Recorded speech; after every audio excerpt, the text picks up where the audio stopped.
It's Overwatch 2 time.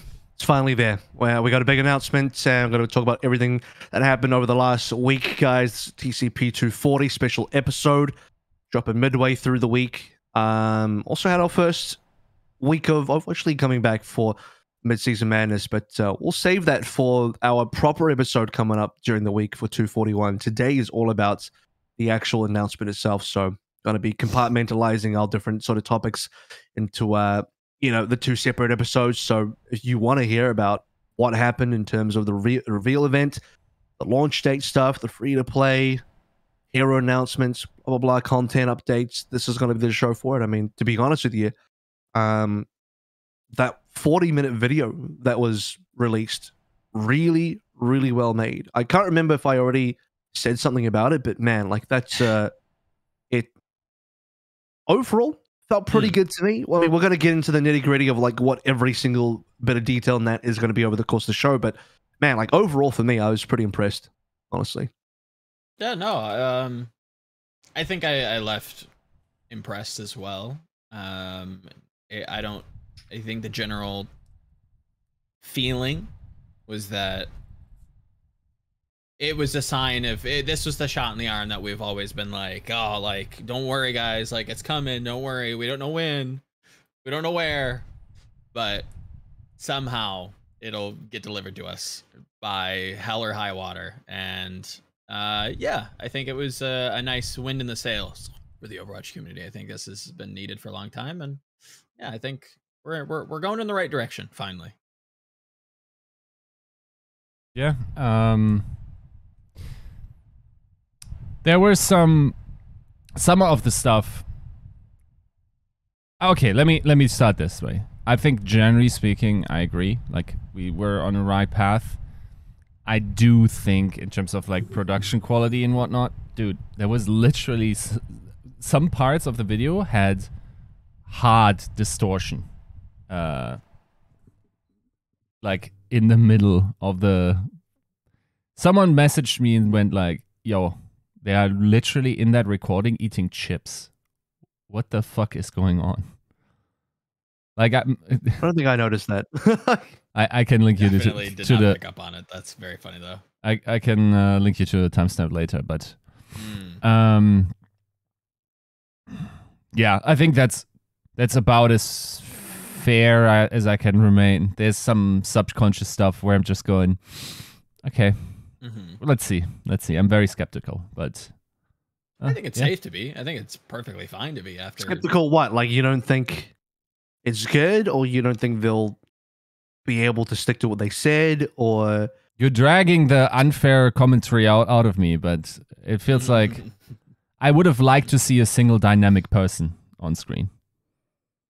What does that even mean? What does that mean? Someone that has any edge, or I don't feel like my 2x is not quick enough for my brain to remain engaged. Okay. All right. I feel like... I mean, I guess that's fair.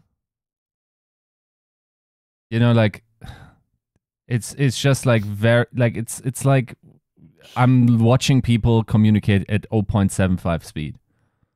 Because your brain just... You know, it's all that Rick and Morty you consumed. It's just yeah. You've been watching too much TikTok, and you like. I just like some people with tell edge, me everything in 7 seconds. I can't do it. Give me some spice. No. Give me some cadencing voices. Give me someone in charge under the age of 50. Give me someone with hair. Outside of Zoe, the rest of them are not like professional broadcast people that speak for a living. So I don't know. That's fair. Probably expecting a little too much. I mean, no. Jeff was that though. I knew you were gonna say it. I wish I pulled out the glasses. I looked at him. I'm like, he's gonna be like, very. He's definitely. He's the most well. Listen, we're over that. Jeff's gone. Okay, he's not coming back. It's not about how speaking. It's literally about like processing speeds. Yeah. Overwatch 2 is ruined, guys. They didn't speak fast enough. I'm canceling my pre-order. You guys dragged that shit out of me. I'm taking zero responsibility for this. Okay. Is that the only unfair take? Do you have more unfair takes? Do we need to create a segment called Yiska's unfair take of the week? I mean, my problem is the darkness to Plat Chat's light. My problem is, like, if you're already like a comically small development team. At least everyone's chippy chips got to be working overtime for each individual. Wasn't convinced there.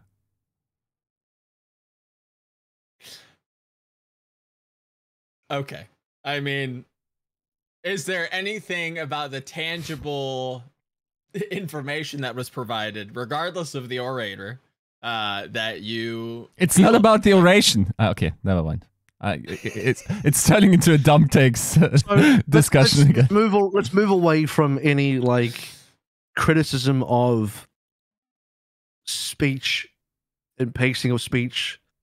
That's probably not what I want and watch that video for in terms of my desire. What this is a 10-minute video overall about. That's my problem. What did you? Okay, sure. If you watch it at 4 times speed, it's 10-minute video. What did you think of the 10-minute video watched at 4 times speed? Yeah, well, generally speaking, I don't care for Blizzard storytelling anymore. I think. Okay. All right, that's the show, guys. We'll see you next week. That's fair. Dude, like, I'm not going to sit here and just lie. It's like, it's not like you're pretty bad at it. That's also true. I think like yeah, we will get to it in the end, but once again, like it's hard for me to come out of it not wanting more. Okay. Should come out of it positive. Yes, but my expectations were also like unreasonably low. Not unreasonably, but probably too low. Too low. Okay, we're gonna combine the reveal event stuff with the prior announcement as well, which is the free-to-play plus Jungle Queen stuff. So there was an announcement, and then there was this. So it's all kind of combined. This is why we waited to do the recording until now, because it made more sense to do it all up front after we got all the info rather than just look at the very bare amount of info that was originally there. Okay. That being said, I think we should probably start getting into it properly. So, episode 240, special edition, Overwatch 2 edition, brought to you by AVRL, La Vista Baby, Battlecrab, Refine Being, Bronzebot, Buhal, Chare. Philadelphia is more of a stage 2 team anyway. Chris R34444, Cash67, Lolshin, Porkchop, Sammy, Rick, Sam, Volamel, Smooth Nuts, and Your Misery, with YouTube members Ice Ham Jello, William Jesse, Bishman, Fire Element 6, AK, and Chris R. So the actual general overview of the entire thing is that first and foremost, we have a release date. Number 1 on the list, October 4th. Real, proper release date, not another beta, the actual release date. And the game is also going to be a free-to-play live service. So those, I think that's like right at the top of the list of what it is. And that to me is already a pretty huge announcement on its own. Obviously, it's PvP reimagined, 5v5, etc. The reworked heroes, the new heroes, new maps and modes. Second biggest thing I got out of this was a seasonal model that they had for this. So with a free-to-play announcement, they also have to kind of announce what is their financial model for the game, what is their business model. They're going to go with seasons, battle passes, store with new skins and all that kind of stuff. There's cross progression as well, so that's obviously because it's a cross-play game that you have console and PC involved. You can actually progress. You can actually have your progression on both of those platforms crossed over. I'm using the word cross a lot for that, but you know what I mean. It means that you can play whatever you get on your console when you move over to PC, you still get that progression, vice versa, which is a nice little quality of life feature. It's pretty irrelevant for all the PC only players, but it's a nice little quality of life feature for people that move between platforms. And PvE still available and still a part of the plan, but delayed until 2023, so that's going to start a little bit later. That's kind of the general rundown, top to bottom. And, you know, when you look at it like that, maybe it could have only been a 10-minute video, but I appreciate that they spent 40 minutes explaining and going over it and getting all the different developers to comment on their different areas. And there's a lot of more detailed, granular stuff that's not in this overview. When I say this overview, I mean like they release a graphic overview of the different things, which is kind of like just the major chapters involved. But within those as well, we have stuff that we're going to be talking about, such as the little tidbits about reworking the competitive mode, the rank. They're actually redoing that. So there's going to be a competitive 2.0 as well for Overwatch 2, which might actually explain a little bit of like the lack of ranked in the beta so far. It seems like they're still working on it. We'll get into details about what that is and what's got revealed. What else? So we had talk about just different kind of features. Just we already knew they had updated audio, but they then dropped this is the line that's been going on the internet lately, the 25,000 new voice lines, which for most people is probably not a big deal, but like you can appreciate the quality and the effort put into the game. People seem to be like really enjoying the little like interactions that they find. Like there was a clip of Junkrat going around where I don't remember the exact interaction, but people like latched onto it and like I don't know, they find a lot of little details in that stuff and they like it. I don't know. It's something for everyone, right? Because there's a decent number of people that you can tell because they were disappointed that PvE is not coming until 2023. That the main thing they want to do in this game is just interact with the lore. Yeah. So stuff like 25,000 new lines is that's not insignificant for those people. And I'm trying to remember what other little bits and pieces. I mean, we're gonna get into the mythic skin and all the different bits and pieces of the seasons itself and the concept of seasons overall. Just trying to remember if there was any other small detail stuff in the middle there that was interesting. I think that's generally it, unless someone can remember something that I didn't. But you know, we'll go over first and foremost. Why don't we talk about business model? Let's get into business model here. So we have been speculating on free to play for a while. I think we even in past episodes talked about the concept of free to play and what it would mean. But I think it's time to actually tackle and address the real deal because it's now here. And I think this has been kind of the worst kept secret about Overwatch 2. Not in the fact that it's been leaked or anything, but more so that we all knew it had to happen, right? I'm pretty sure every single person that knows about the gaming industry and understands or has some understanding about what games like this need to do to survive and flourish and succeed. I think everyone I've spoken to, publicly, privately, whatever, like all unanimously agree that it needs to be a free-to-play game, to the point where like if it's not a free-to-play game, to me it utterly fails. Like I think I've literally said flat out publicly that if Overwatch 2 did not release as free-to-play, I think it would flop 100%, and I would very much be doubtful of how far the game could go and whether I'd still be interested in sticking around for Overwatch anymore at that point. Like legitimately, if it wasn't free-to-play, I'd fuck off personally. Yeah, I agree. To the dismay of some people and maybe to the delight of other people. And for those people, I'll stay just for you, actually. So I'm actually not going to go anywhere. Just because I'm spiteful. So, yeah, let's talk about it. Free-to-play plus business model. Give me your... Let's I don't know, somebody jump in here and just give me your overall... Do you agree with me? I mean, I just kind of rattled down like my general thought, my overarching meta thought of free-to-play being it's an extremely necessary thing for this game. Yeah, I think it's the modern way to design a online multiplayer experience. I think it's difficult to try to sell people on, you know, a pay to play, I suppose, business model these days. I think Overwatch was like one of the last ones that was like hanging on by like the tragically dramatic, you know, fingertip on the ledge. Like, oh, is he gonna make it to the next episode? I don't know. And obviously, we know now that there's a battle pass and there's some very exciting rewards coming with those. Yeah, no, I would agree. Like it needed to happen. I feel like it's, you know, a couple years too, not late, but we're better late than never, I suppose. But yeah, I would echo a lot of the same points. Overwatch has been needing this for a hot minute. I think it's going to drive a lot of these metrics that we tend to measure with most of these online games insanely high. People are going to be more engaged with the game. People are going to be playing the game more often than not, for longer. I'm kind of referencing like, you know, the normal like dip in player base that I feel like every game kind of goes through after the first like month or so. I feel like with a game like Overwatch and a battle pass, you're going to hit that plateau later on. Like you're gonna coast that peak a little I mean, bit better. So yeah, I mean, a giant increase of players, and just right off the bat, it's going to just exactly.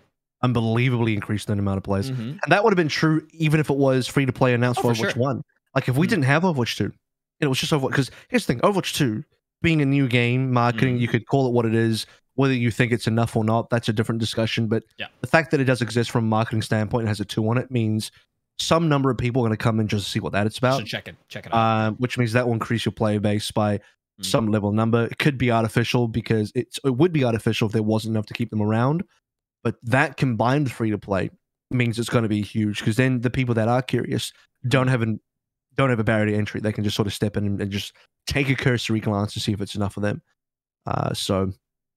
And I have there had been a rumor at some point as well that free to play was a consideration and something that was intended for Overwatch 1, but was scrapped and delayed in favor of, bundling that with Overwatch 2 instead, because it probably made more sense to do it all together through the new sequel.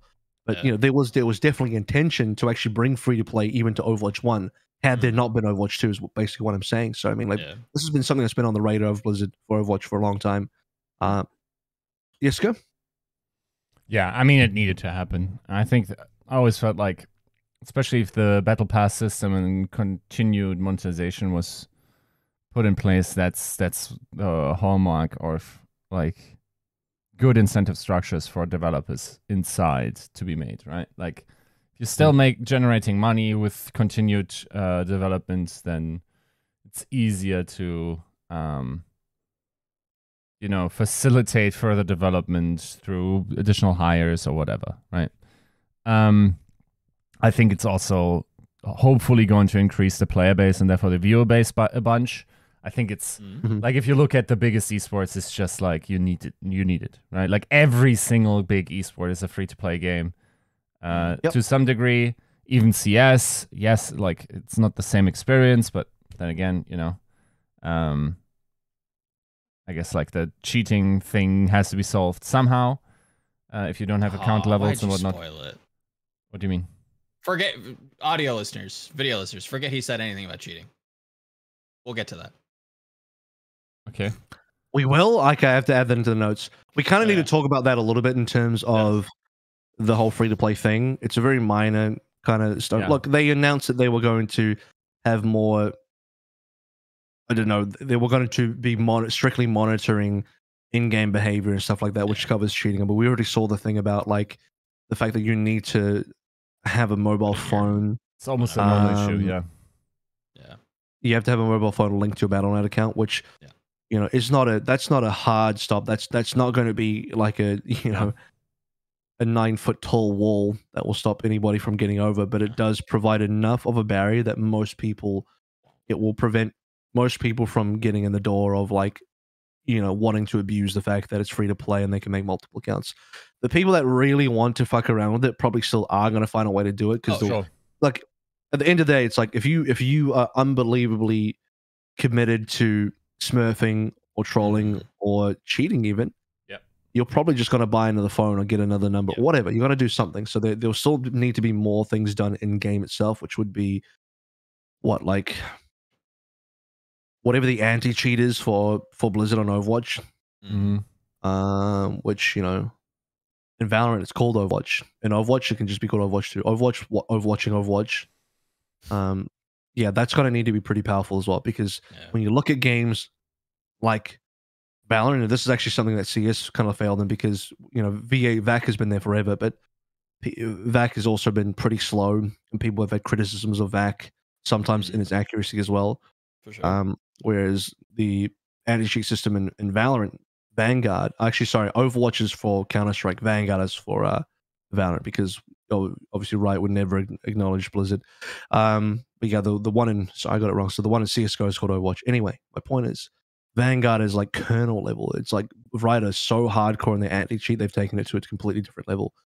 And don't get me wrong, Vanguard is not infallible either. There's Riot wouldn't want you to know this, but there's definitely been cases where Vanguard has failed, for sure, and has produced incorrect results. Yes, that has happened. And yeah, so I mean, when you see Riot going to that length, Blizzard's going to need to do something about its anti-cheat to make sure the competitive integrity of the game itself is kept safe. Because one of the valid criticisms that people have against free-to-play is that it does increase the amount of cheaters that you have in your game. I mean, we look at Warzone, that's something they have to deal with, right? So whatever it is they got to do about it, they got to do something about it. So they got some time to figure that out, but they need to figure out fast, because if it ends up being a problem that doesn't get solved within the first 2 to 3 months, people will get turned away from your game because they have too many negative experiences. So, yeah, I feel like it's one of those not necessary evils, if that makes sense. Like you definitely want to open up the floodgates and allow anybody on the any given weekend to come and try your game. You want to remove that barrier to entry as much as you can. yeah. But you also don't want to create a new one in its place of a rampant cheating population. So it's worth the flood as long as you're prepared for it, I suppose, right? Like you want the people in, you want to get everybody engaged, you want people to be able to come in and play the game. But there are some consequences, I think, like AVRL said, that you can levy against free to play, but I think it's just said to a degree that it's just like, guys, there's enough free to play games out there. I know that some of them are bad, and I know that some of them have a high cheating population, but like technology has progressed. You can fix this. Whether or not, again, execute. Say that again. I don't even know that they do have high cheating populations. Like, probably not. I think it's a little overblown for most of these games. Like, oh, Warzone and Apex. The only game that I think recently has had an issue where there's been a lot of cheaters, or at least people claim that there are a lot of cheaters, is Warzone. Sure. I don't hear about that in any other game. Fortnite, Valorant. No. And when you do it, I don't know about you guys, but I definitely just roll my eyes. I'm like, okay, yeah, it's not that many. Cheating. I don't know. Yeah, it's not that many. I think really it's also more common to encounter games with cheaters when you have like massive 100 player battlefields, right? Sure. Yeah. Well, how many players do you get in Warzone? You played all Warzone. What's the lobby size of Warzone? I think.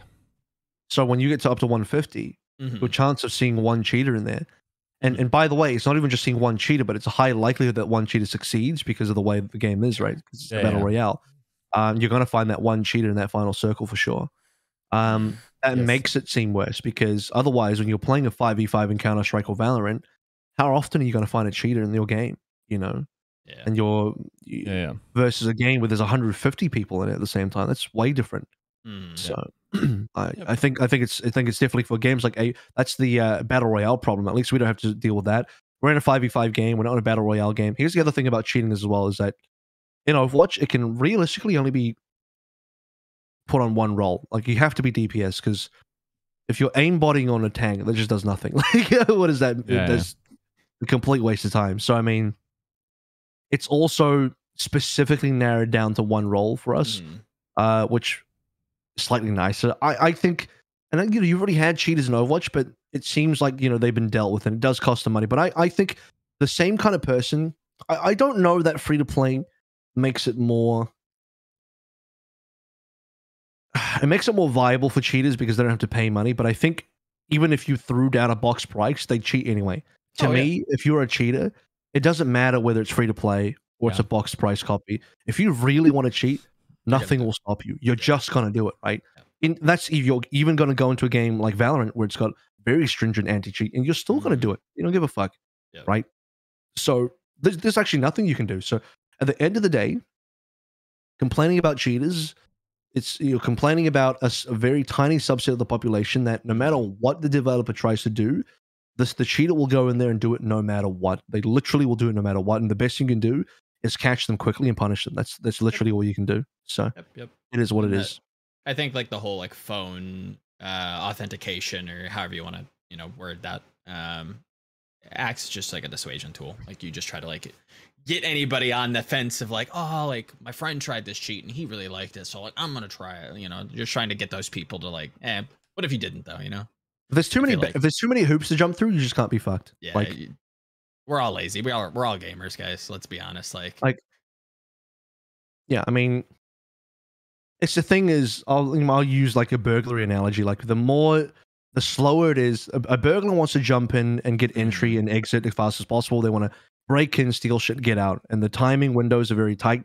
I'm speaking from experience, obviously, guys. Come on. No, but like, yeah, like the more you slow them down and the more you make it difficult for them, you have lights on, whatever, a dog's back, the more bullshit there is. Sure. The less likely people want to commit those crimes, just because, like, you know, you put too many barriers in place and people just like, they just, I don't know. It's too many barriers, too much. So I think the phone thing is great. We'll see what, I don't know. I'm not like an anti-cheat expert, so I don't know what else they can do. Like maybe there's further things they can do. I mean, we're not going to get to the level of China where like, Yeah, no. you know, or Korea or anywhere, other countries. I don't know what other countries do it where you have to link, you know, your social security number Like to actual account, like, document, yeah, government information. you know, your like Probably literal not. public ID.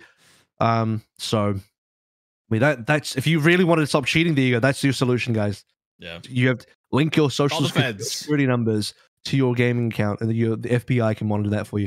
Okay, let's move on from cheating because that wasn't even a topic I was planning on getting to. But moving back into the general free to play talk a little bit here. So monetization was revealed as well, and that's obviously, you know, important as far as how a free to play system is going to work. If you have free to play, you're going to end up having some sort of free to play monetization. It goes hand in hand. And this, you know, the past 24 hours have been interesting for me, depending on when you're looking at this recording. So that might have been even further than that now. But Okay. yeah, you know, I threw out a fishing line to the Bird app, and yeah, I got the responses I wanted. I was looking for a fight, and I got you know, got my hands dirty a little bit. So good to bait the internet every now and then. But yeah, like, look, there have been some really interesting responses to the free to play announcement and the business model. When I say business model, I'm obviously talking about Battle Pass plus in-game store. Those will be the two things, and with the in-game store as well, it will be cosmetics, and if we understand correctly, also PVE stuff could be into the store as well, because they did say, I don't know, I don't believe this has changed, but they did say in 2019 during BlizzCon, the original Overwatch announcement, that PVE would be paid content, would it not be? So yeah, I would expect that PVE will be part of the store as well as cosmetics. So I don't know what else they would do. I mean, this is definitely not the type of game that would add any sort of player advantage into the store. No. If you are particularly, what word should I use to insult this group? I don't know. Look, if you're just really vindictive, there we go. That's quite light. That's both very direct and heavy while being pretty light. If you're really vindictive, you'll probably just like assume like, oh well, you know, it's Blizzard, so they're gonna add all this bullshit in it because Immortal lel. No, I don't think that's the case for a game like this, because they're serviced for different markets. I mean, bloody hell, Diablo 4 and Diablo Immortal are probably not even going to have the same. They will have very different business models all like. So we're not going to expect any sort of like pay to win type of stuff in the free to play, even though I think if you're particularly vindictive, you'll probably just go there because, I don't know, you need help. So yeah, maybe an XP boost. I could see something like, if you wanted to get into the real nitty gritty of like what's heading towards the pathway of, you know, You think so? Maybe. aggressive microtransactions, it would probably be something like, if they really want to go in that direction, like an XP boost for your battle pass. Oh yeah, just buying levels, finishing the battle pass, just hang out right. Oh yeah, actually buying levels, because like, you can do that in Diablo Immortal. You can just buy the levels if you want. Yeah. Which is by the way, is completely pointless, because I'll reiterate from last episode, I finished the Diablo Immortal battle pass in 8 days.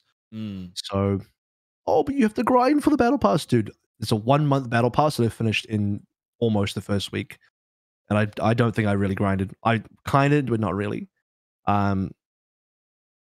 There are some like battle passes that definitely are quite grindy. I think the Valorant battle pass is heavily grindy in my experience. Yeah. Do you kind of expect Overwatch to be somewhere in the middle? Like maybe aggressively easy, especially at launch? You can't make it easy. You can't make it easy. Like, I agree. You have to target like, what is your, this is how this kind of thing works as a financial model. You have to have some sort of data set. And Overwatch and Blizzard definitely have this, because they've been making games for a long time and they have free-to-play games. for people that I don't know, some people seem to think that Blizzard aren't experienced in free to play when they literally had Hearthstone since 2014 and even earlier. So, and Hearthstone's been one of the biggest free to play titles of all time, especially mobile. Obviously, eventually eclipsed by stuff like Fortnite, but yeah, that's besides the point. So, if you have data on how long people play for, how often they log in, you can very somewhat accurately get a general model of the player base that would suggest, okay, well, here's how long people would play for a month. Now, the battle pass is going to last 9 weeks, so you would probably look at it from a 9-week standpoint. So in 9 weeks, what's going to be like an acceptable amount of play time required to finish a battle pass? And then you'd probably make it slightly better than that, so that people can finish their battle pass by, let's say, week 7 out of 9 weeks, right? Something like that. Oh, So okay. that would be that's be my guess, because that seems fair to me. That would seem like if you're an average player, an average player is you're only logging in. I don't know what how long they're playing for. To be fair, Sure, they sure. know. They play have with this like the information. Hearthstone example that you laid out. Like, let's say like the average player plays for about 7 to 9 weeks. So yeah, out of a 9-week length of a season, if they target more like if you're an average player, you can finish by week 7 or 8. That would be okay. And then for a hardcore player, you maybe finish it in week 3 or week 4. Because yeah, I mean that would even be. It depends. Like, how many people do you want finishing the battle pass? Is the other question. Do you want it to be like quite exclusive? Like, do you want this mythic to be quite exclusive? Because we're assuming that the mythic is the end goal of the battle pass. It has to be, right? I would imagine so. I mean, maybe not to completely jump ahead, but like that feels like you look at a battle pass like Fortnite, you look at a battle pass like Valorant, like it's always like the chase mythic, you know, the knife that's glowing and does some crazy shit. And now we have Cyber Demon Genji with customization and shit. Yeah. That's the saddest part, is the end of the Valorant battle pass isn't even a good reward. It's actually most pretty of the time reward. it's not. Yeah, like I really don't not. care. Like, you can actually just buy like a better knife from the store. Like, it's actually, the Valorant battle pass is actually a joke. It's fucking long and the rewards are not even good. Anyway, back to this. I would say I'm 90% sure the mythic is the reward. I'm 90% sure. I would agree. I would really put a sizable amount of money. Yes. That Cyber Demon Genji, for as like crazy as that skin sounds, is going to be like the carrot on the stick. You have to have a pretty major carrot on the stick for people to get people to buy battle passes and want to play to complete their battle pass. You got to have a pretty damn good reward in there, you know, like. And that's a pretty damn good reward. When I look at Apex, if I'm gonna be real honest, guys, fuck it, I'll be honest. I think the entire battle pass has fucking shit rewards, but then you get to the end and the final skin is like, okay, that's pretty good, legit.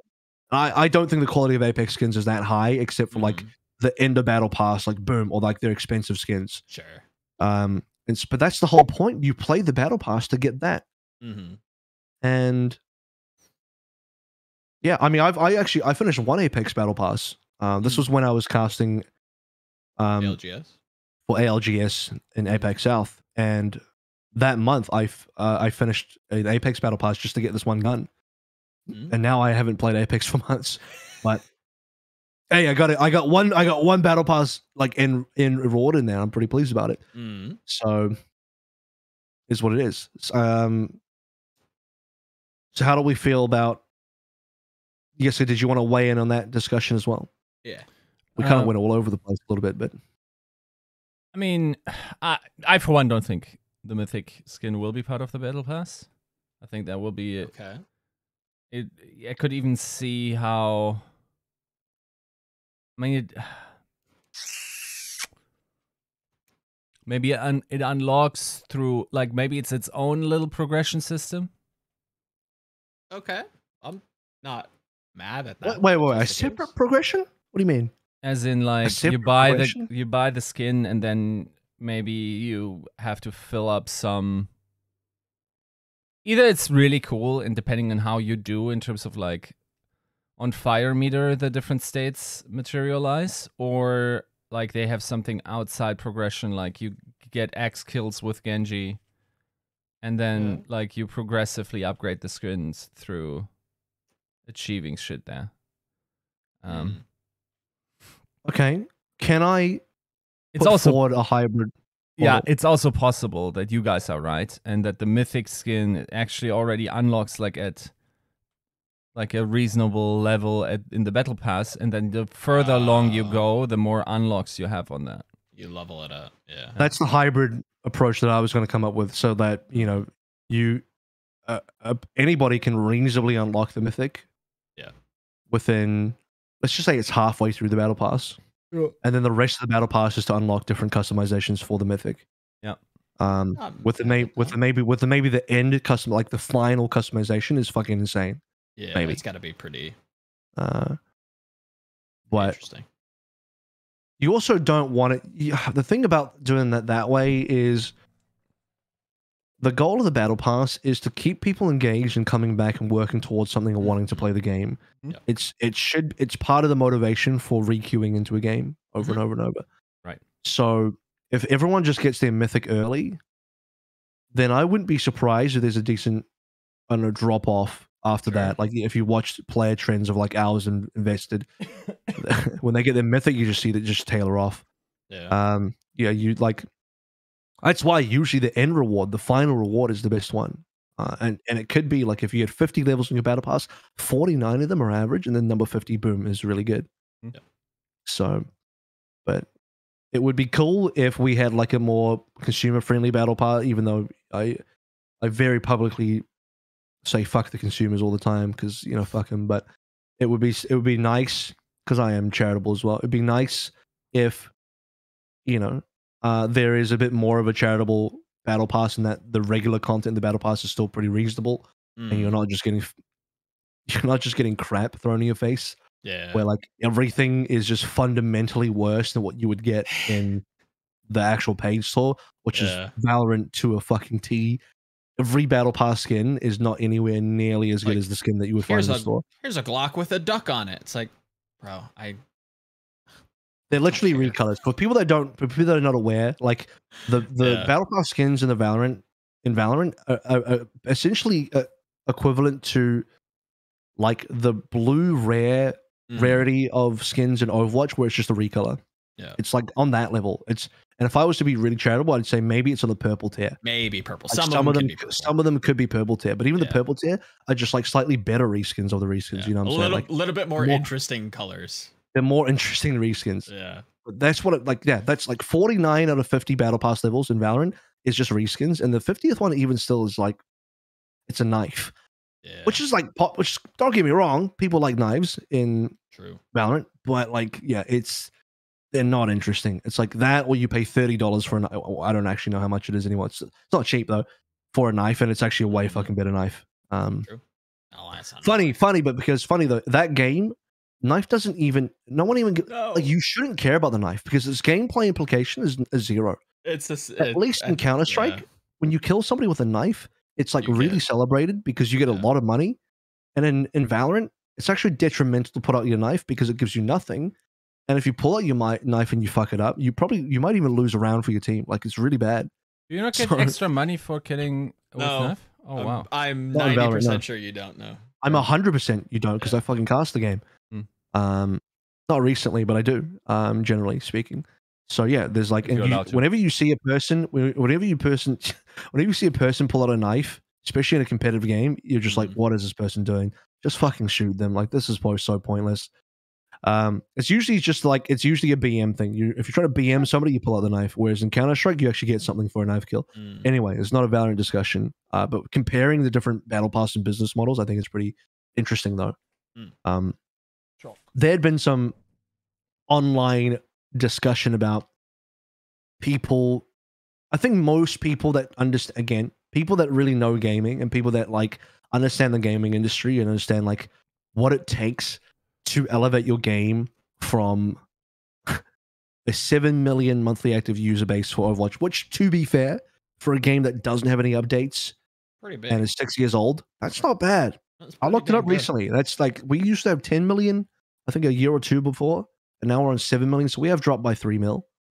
But even still getting 7 million, I guess that's across all platforms combined. Yeah. all right, you'll take it. Like that's reasonable. I think Valorant's only on like 15 million, so we're half of Valorant, but Valorant's a far newer game, and it has regular content, and Overwatch just doesn't. So yeah, I mean, the giants of the industry, when I looked it up, was like League of Legends on 120 million, and Apex on about 110 million, something like that. I didn't know Apex was that big. For some reason, I felt like Apex would have been more like a 70 million game, but I didn't know that Apex was already above 100 mil, which is crazy.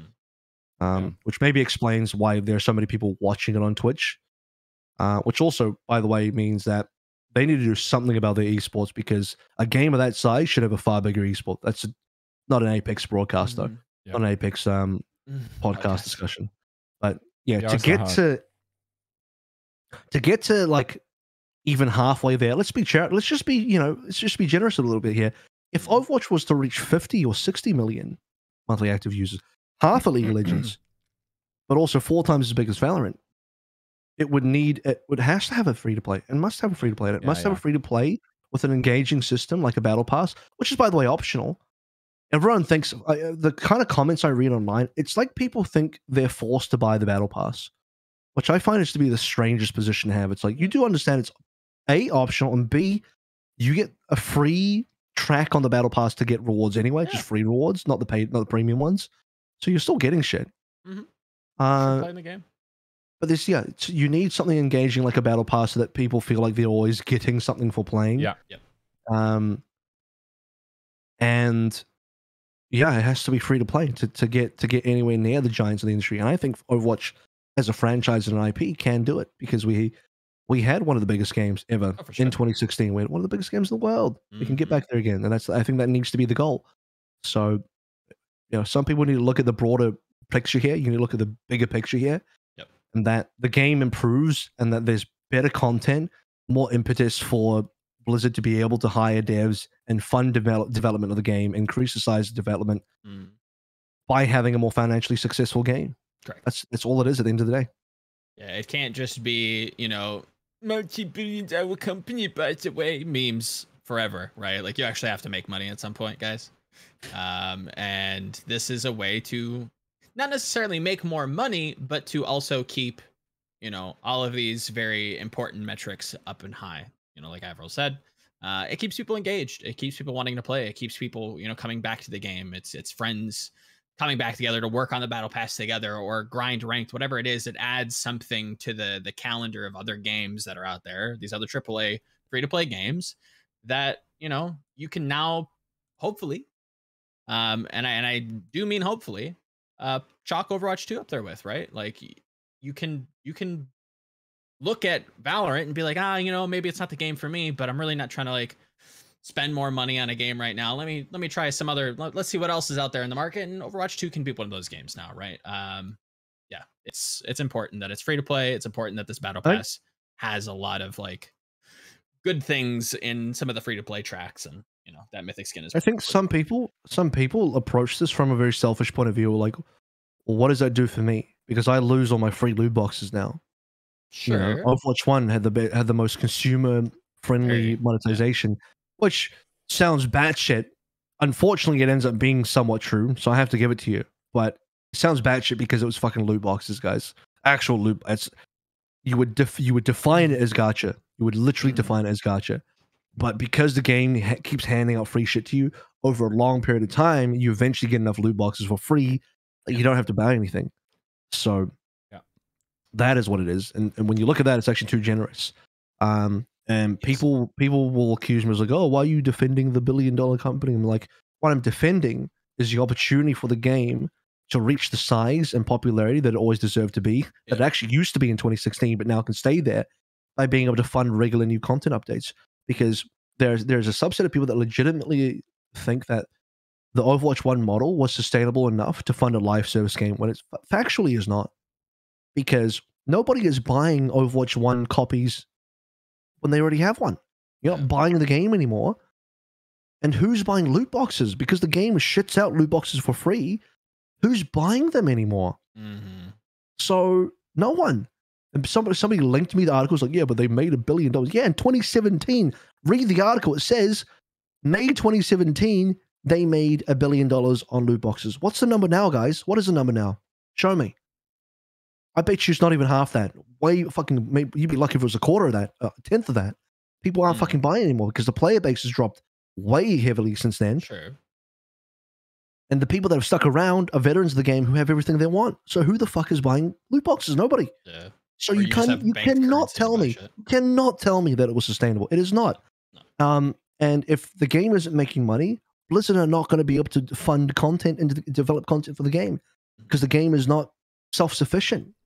So they required a redo on the monetization. This is a requirement. This is not wasn't this. People look at, oh, Blizzard just want to be greedy. It's like, so the alternative would be Overwatch 1 just dies in, I guess. Was that what you want? Cool. Blizzard don't get to be quote unquote greedy now, but now you don't have a game. Like, I think people legitimately expect the devs to just make shit for free forever. Like, I paid $40 in 2016 and now I should have everything for free until the end of time. Like, what? Yeah. I'm sorry. If you're the person that wants to call the developers greedy, then I'm going to call you entitled. That's the exchange we're going to make here. Yeah. Yep. Yeah. I think 90% of those people that are like, my greedy devs are going to buy the battle pass. You know, it's going to tap into their addict brain and they're going to enjoy it. And if not, then not. Then yeah, sure. Like, I want to not necessarily have a community that doesn't reward like continuous effort on the dev side, making the business case. Not, you know, like, this also facilitates maybe a better work culture because, like, if you have suits that are in your neck, breathing down your neck, going like, when are you going to dispense some more money, my goose? It's way easier to have a consistent structure and then on top of it, just be creative, you know? Sure. So, unfortunately, we don't live in a post-scarcity society where resources are figured out and we just make it for, you know, the pleasure of making. Gotta earn some shit, dude. Like, it's not a hobby, guys. The devs don't do this for a hobby. It's not a charity. Gotta get paid. We can have a legitimate conversation. Here's what I'll do. Here's why I'm willing to meet in the middle. We can have a legitimate conversation about the ethics of doing a better free-to-play monetization model versus doing something very aggressive and predatory. Oh, sure. Yeah. So there's a conversation to be had there. Let's be. I mean, I spent already 10 minutes talking about this on the last podcast, which I probably didn't need to, but I just felt inspired to. Yeah, I'll be straight. The pay to win on Diablo Immortal is bad. That's not what you want to do. That would be on the very extreme end of this is really bad monetization in terms of how aggressive and predatory it is for a free-to-play system. But then there's like way better stuff that you can do as well. And like, as long as we lean on the better side of it, there's no issue here. So the people that are just like straight up anti free-to-play, that's just such weird. It's a weird position to have in 2022. It's so strange. It is strange. I agree. And I'll be honest as well. If that's not what you're looking for, if you just feel like that's not the game you want to play, that's fine. Go. Goodbye, I guess. Nice knowing you. I don't know you, but whatever. You won't be missed. No one will miss you. Don't worry about it, because I guarantee you the number of new players coming in that do want this, that have been, you know, that the barrier has been broken down. Now anybody can play it. Which, by the way, in the Asian market is huge. So you want to go nutty hard in the Asian area, in the Asian market, Southeast Asia, China, all of that. Like, free to play is almost, not only is it like heavily accepted, but it's almost required to succeed in a market like China. Like, it's weird. It is strange, by the way, that a game like Overwatch 1 had any amount of success in China because of a being a paid title. The standard for gaming there, which is definitely not the standard for the rest of the world, is that you have to have a free game because all the games are free. If you think about it, well, I don't know. I don't know how many people are very clued up on that kind of stuff, but yeah, their standard of gaming is all free stuff. So yeah, the market in Asia will blow up, probably Korea as well. Like, there's a lot of free games. So I mean, cool. You want to get on your high horse about free to play? All right, see you later, I guess. Won't be missing you. Yeah. We have a mythic and Yiska deck farm. Yeah. Get on the hamster wheel. We're all doing it. It's called the hedonic treadmill, nerd. Look it up. Hedonic treadmill.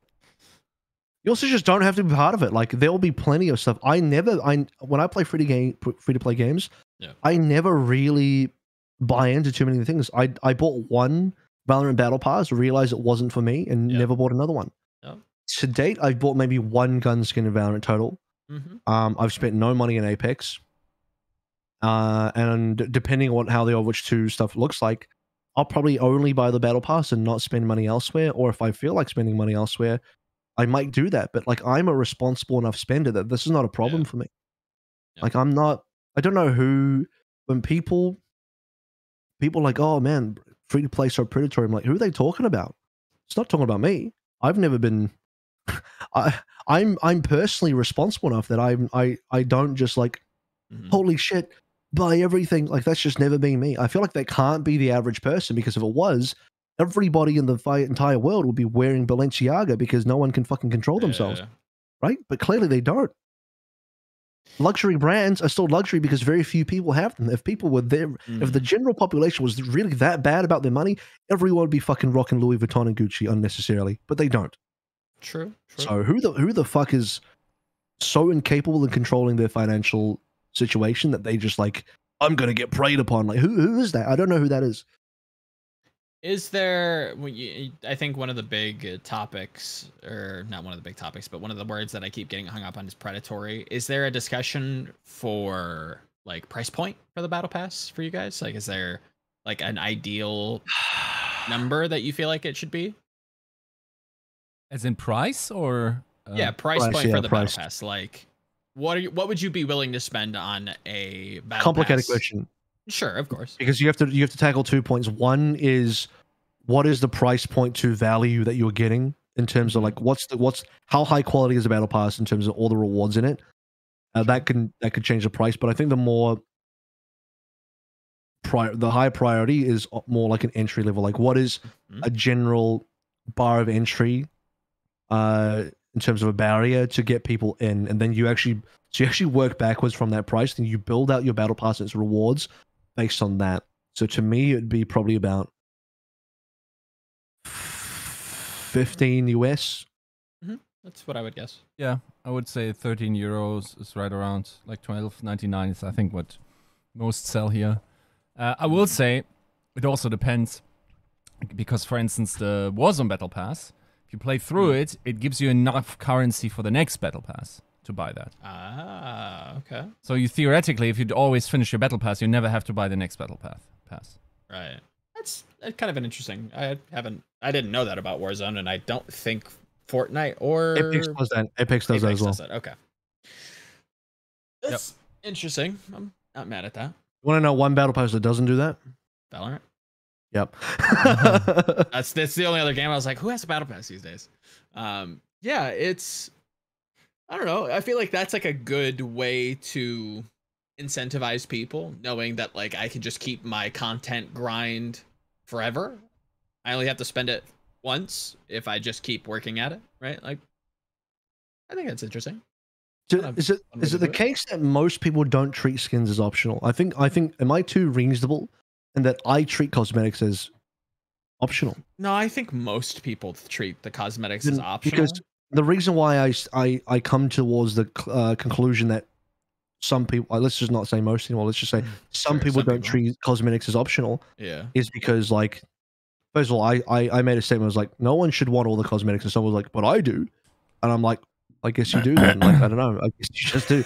But I'm like, but I'm also along the points of like, I guess if it's all free, then you would. Yeah. But because you're a completionist, and I get it, because I can be a completionist, but not if it's going to cost money per thing. Yeah. But people get really, because one of the criticisms I heard was like, oh, I'm going to have to grind through the battle pass to get these rewards, and I'm like, but do you? But isn't that always the case? Optional. I'm like, but it's optional. It's like, do you really have to? Why do you have to grind through it? Can you not just play through the game, go into the store and buy a skin you like, and then that's enough for you? Like, apparently it's not enough for some people. So there's either a level of entitlement that they have to have everything, or B, or rather, not that they just have to have everything, but they have to have it for free, because they don't want to have to work for it. They don't want to have to pay for it or work for it. Which is ironic, because to get it all for free in Overwatch requires you to, funny enough, guys, If you want enough RNG loot boxes to get you what you want in Overwatch 1, guess what? You have to grind for it. You have to grind through a fuck ton of hours in the game to get enough free loot boxes to get all the shit you want. Yeah. So, boom, gotcha. You can shut the fuck up about grinding now. You're doing it anyway in Overwatch 1, don't lie. So, yeah, I'm like, do people feel like they should just get all the skins? And they clearly just take it for granted in Overwatch 1 because they think that's the standard when it's really not. Like, that's not the industry standard. In fact, it loses Blizzard a lot of money and is primary in why they have to ditch their old business model because it doesn't make sense. It doesn't fund the development of the game. Yeah. Yep.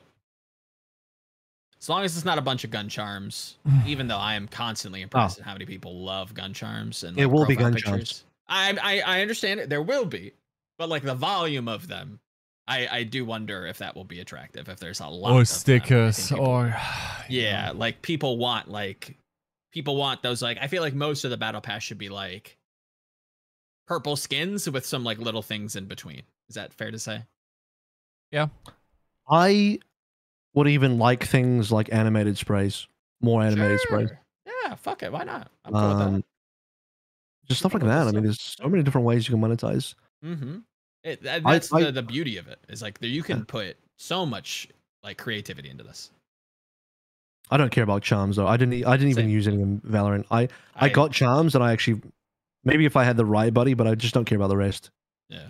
So I don't care. Cool. Any further thoughts on the monetization model here? Is there anything we missed? Anybody want to bring up another point?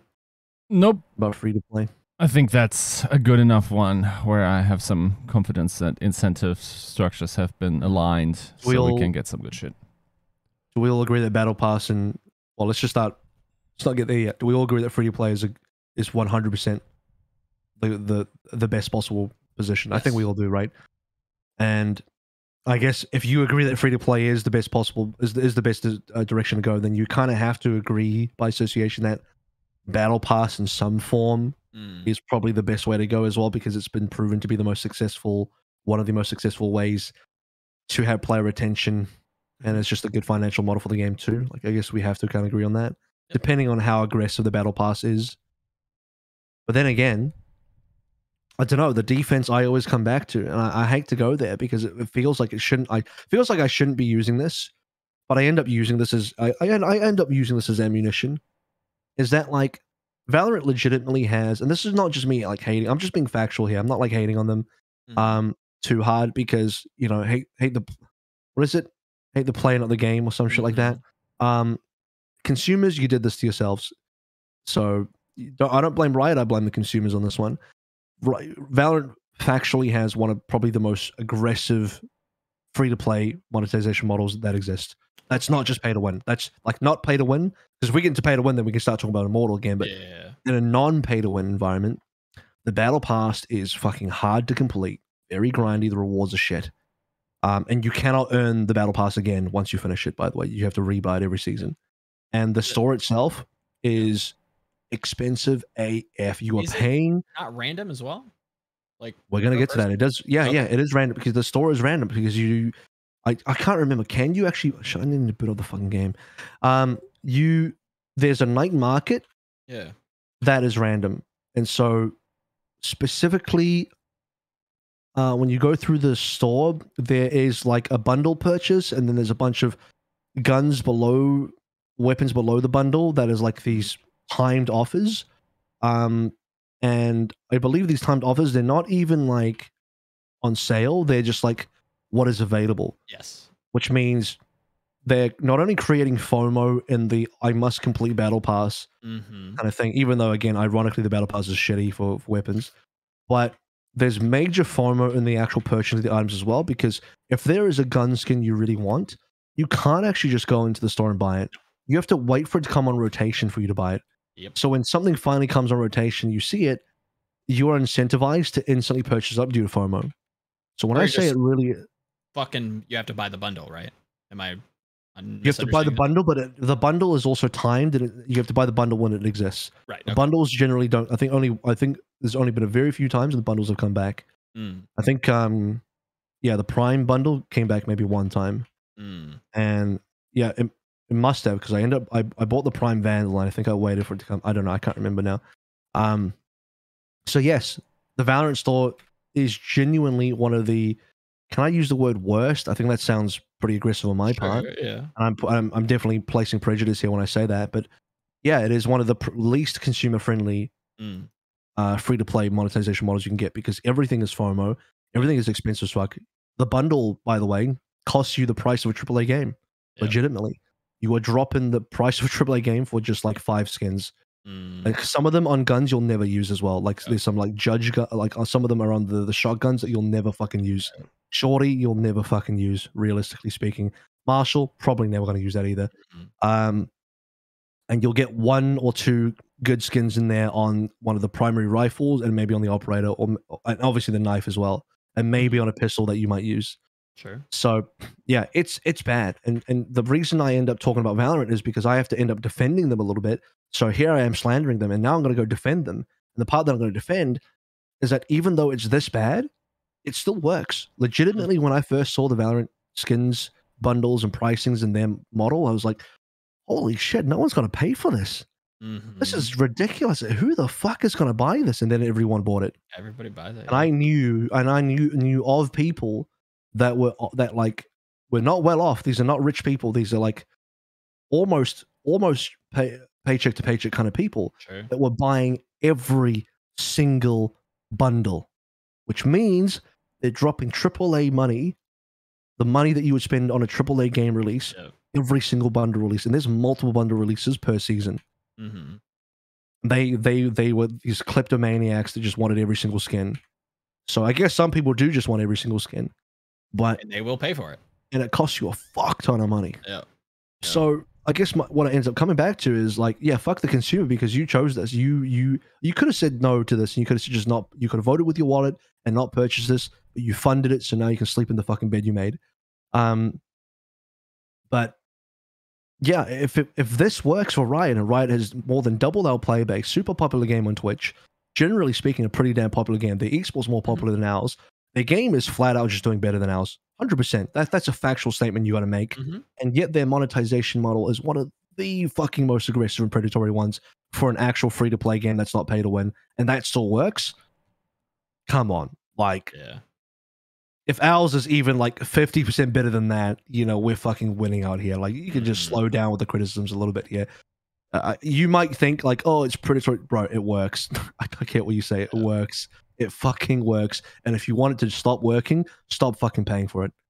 And if you want this development team to grow at any reasonable rate, and you want content to come out a little bit faster, that money has to come from somewhere. And obviously it's not, you know, A to B, you know, you buy Battle Pass, we hire devs.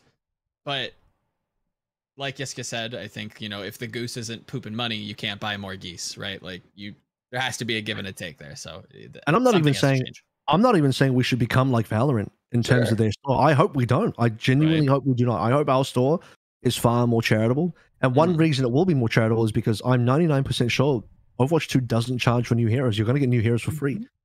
Guess what? Valorant does. So does Apex. They charge for new characters. They charge for the new heroes. League of Legends, they charge. Sure, League of Legends. Okay, all these games, you can buy them with your own in-game currency. So your free there's usually a free currency and a premium currency. And all these games have a free currency that you can buy them with.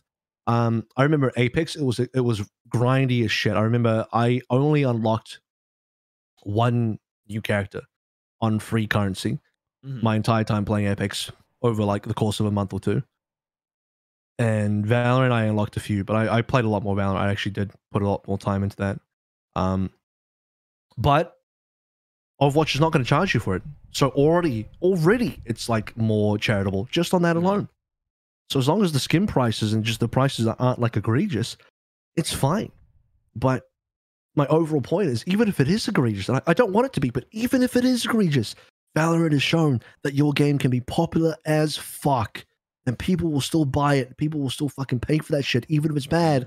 It just works. It just works. Sorry. That's the way the gaming industry is. And again, you did this to yourself because you pay for it. Well, you might not pay for it, but somebody's fucking paying for it. So the consumers, I don't blame the developer. I blame the consumers for fucking buying shit they don't need. Like I don't walk around buying Balenciaga because I can't afford it, and it's overpriced bullshit. I'm not going to pay for it. I voted with my wallet. You need to vote with your wallet too. If you don't like it, stop fucking buying it. Yep. But I don't blame the luxury. I don't blame Lamborghini for making fucking $100,000 worth of cars. I just don't buy it. I don't blame them. I blame you. You want to blame somebody? Blame the fucking people that keep buying it. They made those choices. They didn't vote with their wallets and they bought stupid shit. You know, what is it again? Like, play stupid games, win stupid prizes. Yeah, it's like pay for stupid shit, receive stupid shit. You paid for it. Cool. You shat on your bed, Amber Heard style. You get to fucking sleep in that bed now. Congratulations. Let's move on. Yeah, I got that one in. I did have to. I felt like it was a reasonable reference. It was like, it looked good on Discord. I'm going to do it again. I'll get my mileage off that one. Before the whole, what is it? The court battle gets unpopular. It's already trending down. So you got to get in quick. Yes, you got to get in quick for the kids before it leaves. Yep. Roadmap. Let's take a look at the. We'll take a look at the graphic again. So there's going to be 9-week seasons. I'll just run it through and then we'll get some thoughts on it. 9-week seasons. First season starting on October 4th, which is the release date. Second season on December 6th.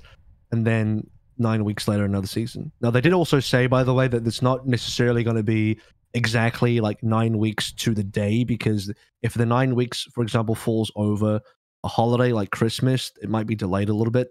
True. So it's not like, for example, season 2 ends. And this is I'm just hypothetically speaking, a season whatever ends and the next season starts on December 25th, they're not just going to push the start button on that date. That's not going to happen. So if it does fall on wonky dates, there's the flexibility to change and push things out a little bit. Anyway, I just felt like I needed to add in that little bit caveat for the whole 9 weeks thing. But yeah, I'll just read out what you get and then we'll talk about it. Season 1, 3 new heroes, 6 new maps, 30 plus new skins, new battle pass, new mythic skin, new game mode. The game mode is confirmed to be push. So that new game mode is not whatever other game mode that's been rumored. It is that new game mode is push. Season 2, new tank hero, new map, 30 new skins, new battle pass, new mythic skin, and then future seasons, all of that again, but also PvE begins. So how do you guys feel about the 9-week cycles? How do you feel about the content of each season? I think a lot of people are hung up on the first season being just kind of like more of the same from the beta.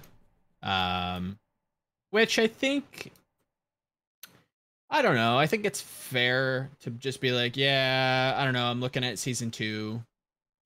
Season 1's really not that interesting. Depends on like what, if we're assuming, Junker Queen and Sojourner, the 2 of 3 heroes, what the third hero looks like when it comes out, stuff like that. New maps. I don't know. I could understand maybe where people are a little bit like less than excited than for season 1. But the rest of it feels like a decent pace. It's not ideal, but I think it's fine enough, and I think it kind of sets us on the right road. Yeah, I think that's to reiterate what I said, as the general feeling from a lot of this. It's the right direction. I think it could be a little bit quicker in some areas or a little bit less in some areas, but I think it's fine. I think it's good. Yeah, in my mind, so, and correct me if I'm wrong, right? Like, the schedule going forward after season 1 is just going to be like every other season there's going to be a hero. So every 18 weeks we're going to have a new hero, which comes down to a little bit more than 2 heroes a year. I'm skeptical of this being enough. And I also think... Same as Overwatch 1, isn't it? Roughly? Same as Overwatch 1? Yes. Cadence? Yeah, I think so. By a couple of days off. The thing is, like, I always look at how our attention cycle worked for the beta, right?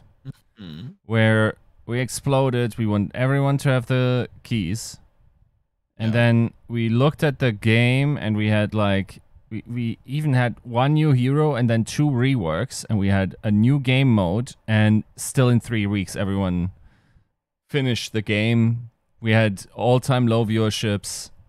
Probably in terms of the player base of that. I mean, Sure.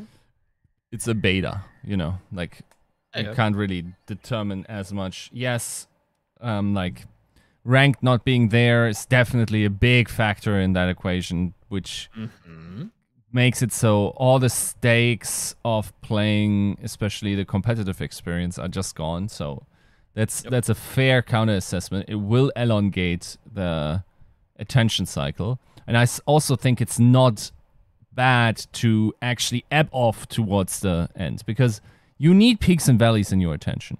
You cannot just keep firing. Sure. You know? Yeah. 18 weeks for that is long, because I also don't think, like, yes, new battle passes inject some longevity in there. New skins do, new maps to a degree do. It's about the heroes first and foremost, though. I think for most people it is. I think for the vast majority of people it is. But even if we are to compare, like AVRL said, to the Overwatch 1 hero release model, but to zoom out from that momentarily and looking at the entire package that you get with Overwatch 2 come October 4th, the early access release, could we not agree that it is still slightly improved? Right? Like we're getting a new ranked, which may entice some people to, you know, play longer. Who knows? It depends on what that looks like. We'll get to it. But we also get a battle pass, which I think is completely new, right? Is that not just slightly better than where we've been? The new part for me is that, sorry, I mean, that's not what I want to start with. The part for me that's a major improvement is the commitment to a specific cadence, so that people know when things are coming. Because when I went through, Aaron Keller went through both IG and GameSpot interviews, and I think other places as well, like Dexerto, there was some discussion about the fact that part of the motivation for doing seasons and committing to a 9-week structure is that, unlike Overwatch 1, where Overwatch 1, they basically, like, there was no real structure, was there? You expected a new hero roughly, like, oh, it's about 2 and a bit months, you know, not exactly sure, but, you know, you would look at the clock and kind of be like, oh, there should be new heroes sometime soon. You never really knew when content was coming. Like, oh, I guess, like, the Winter Wonderland event was around here, like, but, you know, what does that mean? Is that going to be what's going to be? We know there's going to be an event in skins, but what else, you know? Yeah, like, this is at least a very specific commitment, and that's what you want to see, because the other part of Overwatch 1 was eventually they just stopped doing things, and obviously we knew because they shifted focus to Overwatch 2. There is, and here's another, just, if you're very vindictive in your mind, they're like, oh, but they're going to do Overwatch 3. It's like, well, no, that's not the expectation. The reason they're doing Overwatch 2 is to redo, unless they're going to redo the fucking financial business model again, they're going to do what, free to play? They're going to do, is there another level of free to play that I don't know about? Like, what else can they do here? There's no, if once you've committed to a free to play, I would, actually, here's what I do. If they committed to a box game and said it's not free to play, it's a box game, then I'd be on board with you. I'd be like, you know what? You could be right. Maybe they are doing an Overwatch 3. But because they're doing a free to play game that's a proper live service, this is it. There's no sequel. This is it. This is it. There's nothing more. Overwatch 2 is going to be, that's all Overwatch is now. That's what free-to-play games are, by the way. Even though, that being said, I think there might be a Warzone 2 coming out. I don't know. I've killed my own point, but generally speaking, you're not going to do a sequel for this unless your game's out of date. The only way there'd be an Overwatch 3 is if, like, I don't know, 10 years down the line, graphics on games have improved so much that our game looks like shit. Then maybe you get a third game, or maybe at least you'll just update the game graphically throughout time. I don't know. So what I'm coming back down to is, like, yeah, like, now we have a full commitment on content cycles that we never had in Overwatch 1. That's huge for the game, because player confidence in, like, whether your game is supported or not is a big factor in whether people are going to be drawn to your game or whether they want to play or not. That's why people went over to other games, because other games had content coming out all the time, and Overwatch was just a wasteland of no content. And now we're guaranteed content every 9 weeks, as well as regular updates in terms of hero balance. So,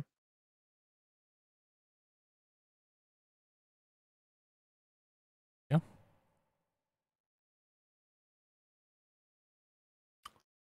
Yiska?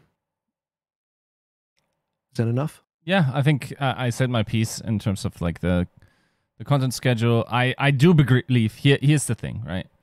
Asking more isn't fair because I absolutely agree. If you look at an Overwatch hero, it just has way more replay value than like comparable games, right? Like there's so much more unique around this, and like there's much more effort.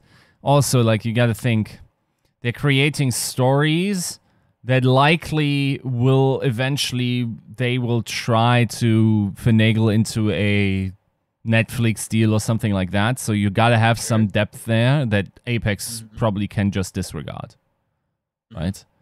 Like the interwoven overall storytelling has different demands.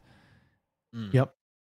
The gun mechanics are completely different. Like all of that is completely fine, and I completely understand why this can't or isn't the same effort. And I got one more. I will also say, like, if you guys have followed this podcast, you guys know that it's not my opinion that we need constant novelty injections. If it was up to me, we'd be playing one game, one comp only, and would just like watch people get better at that comp, and I'd be completely satisfied. Counter-Strike. I'd play my I'd play Ana ranked until the cows come home. I wouldn't care. This is not about me though. This is about what I perceive to be like the appetite of novelty and the competition we're facing.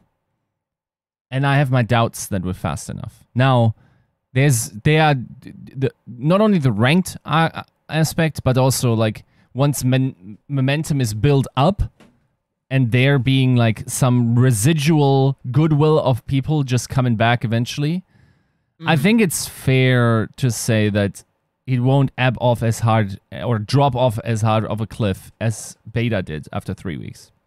Yeah. I think you can extend that. I just worry. I don't see it becoming, like, based on the content that we have pre-PvE, I don't see it becoming a regular staple on Twitch after, let's say, the first 3 or 4 weeks. Yeah, I was going to say the novelty is definitely going to be there. And then you have another new hero in Season 2 straight away to tide you over for 2023 when PvE starts. Yeah. So that to me is plenty of novelty to get you over to 2023. We'll see. Here's one thing that we didn't talk about yet is how is PvE release cadence factored into this? True. Because would it change your mind if I said that the seasons where you don't get a new hero, you got new PvE content? Would that do enough? Because that's a serious consideration you have to put into place. Because they did also say that PvE experiences will be updated through the different seasons as well. So my initial thought, if I was to be extremely strategic, and I'm on the marketing or commercial team, I work for John Spector now, I am John Spector, what is a good solution to balancing out the seasons in terms of content? Or if you're going to commit to a new hero every other season, then in between, I'm doing a fucking PvE drop, aren't I? 18 weeks, new PvE drop. That makes sense to me. Yeah. That would actually, and to me, that would mean that every season has something significant, personally, because I do care about it. Some people don't. I do care about it. I will be playing the PvE, and I do enjoy that kind of stuff. So how does that change the landscape once PvE is factored into the seasons? I think it definitely increases it, right? I think it has to. I think I'd be lying if I said that I didn't believe that the PvE experiences won't give you skins or gun charms or sprays that people are going to be chasing after, right? I think people are interested to get into and that, again, the rewards are for the people, I think, that aren't necessarily interested in the lore, the story of things. But we've talked about this ad nauseum when it comes to like the other half of this Overwatch community that is like frothing at the mouth to get their hands, their grubby little paws on what this game says more about, if that makes sense. Like the story of the game, the lore, they want to get into the nitty gritties of these characters and their backstories. Like it is so, you can't talk about Overwatch and not bring up the stories and the lore and all this stuff. Like people really want it. So I think it kind of has to. Here's what Like, it has to here's something. increase. I'm gonna make a fucking pred here. I'm gonna make a really big boy prediction here. February 7th, which is slated to be the date of season 3, Mhm. aligns perfectly with how they wanted. They say PVE begins season 2023. Now, if they do not drop PVE on that date, they're gonna have to be dropping it 9 weeks after February, which to me wouldn't be acceptable. At that point, you're talking like what, April, even leaning into May for season 4. It's too far away. Mm. If you're saying it's going to be 2023, my expectation is first quarter.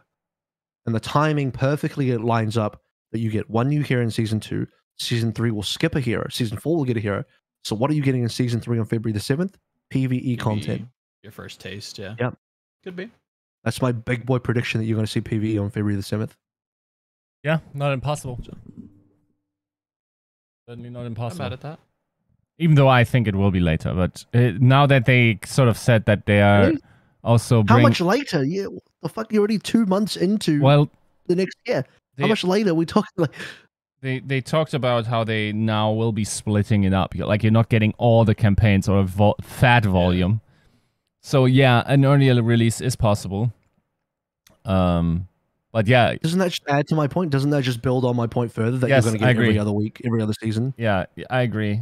I'm not sure what the volume will eventually look like. Because, like, from my intuitions on the things I've heard, if they had dropped all of it, as in like a full game worth of PvE content that's worth like $40 or whatever, it's more end of 2023. Now that we have compartmentalized more, or like broken it down more, and we're probably like, I think there's going to be a healthier chunk of content ready. I'm not sure if you're getting like as much replay value out of that initially as most people would expect. Will heavily depend on what it is. If it is just like, you know, a Storm Rising kind of thing, you just get one, you just get Retribution, you know? No, it's way more. Yeah, it's way more. So here's the thing: is because there's 2 things that they had announced for PvE. It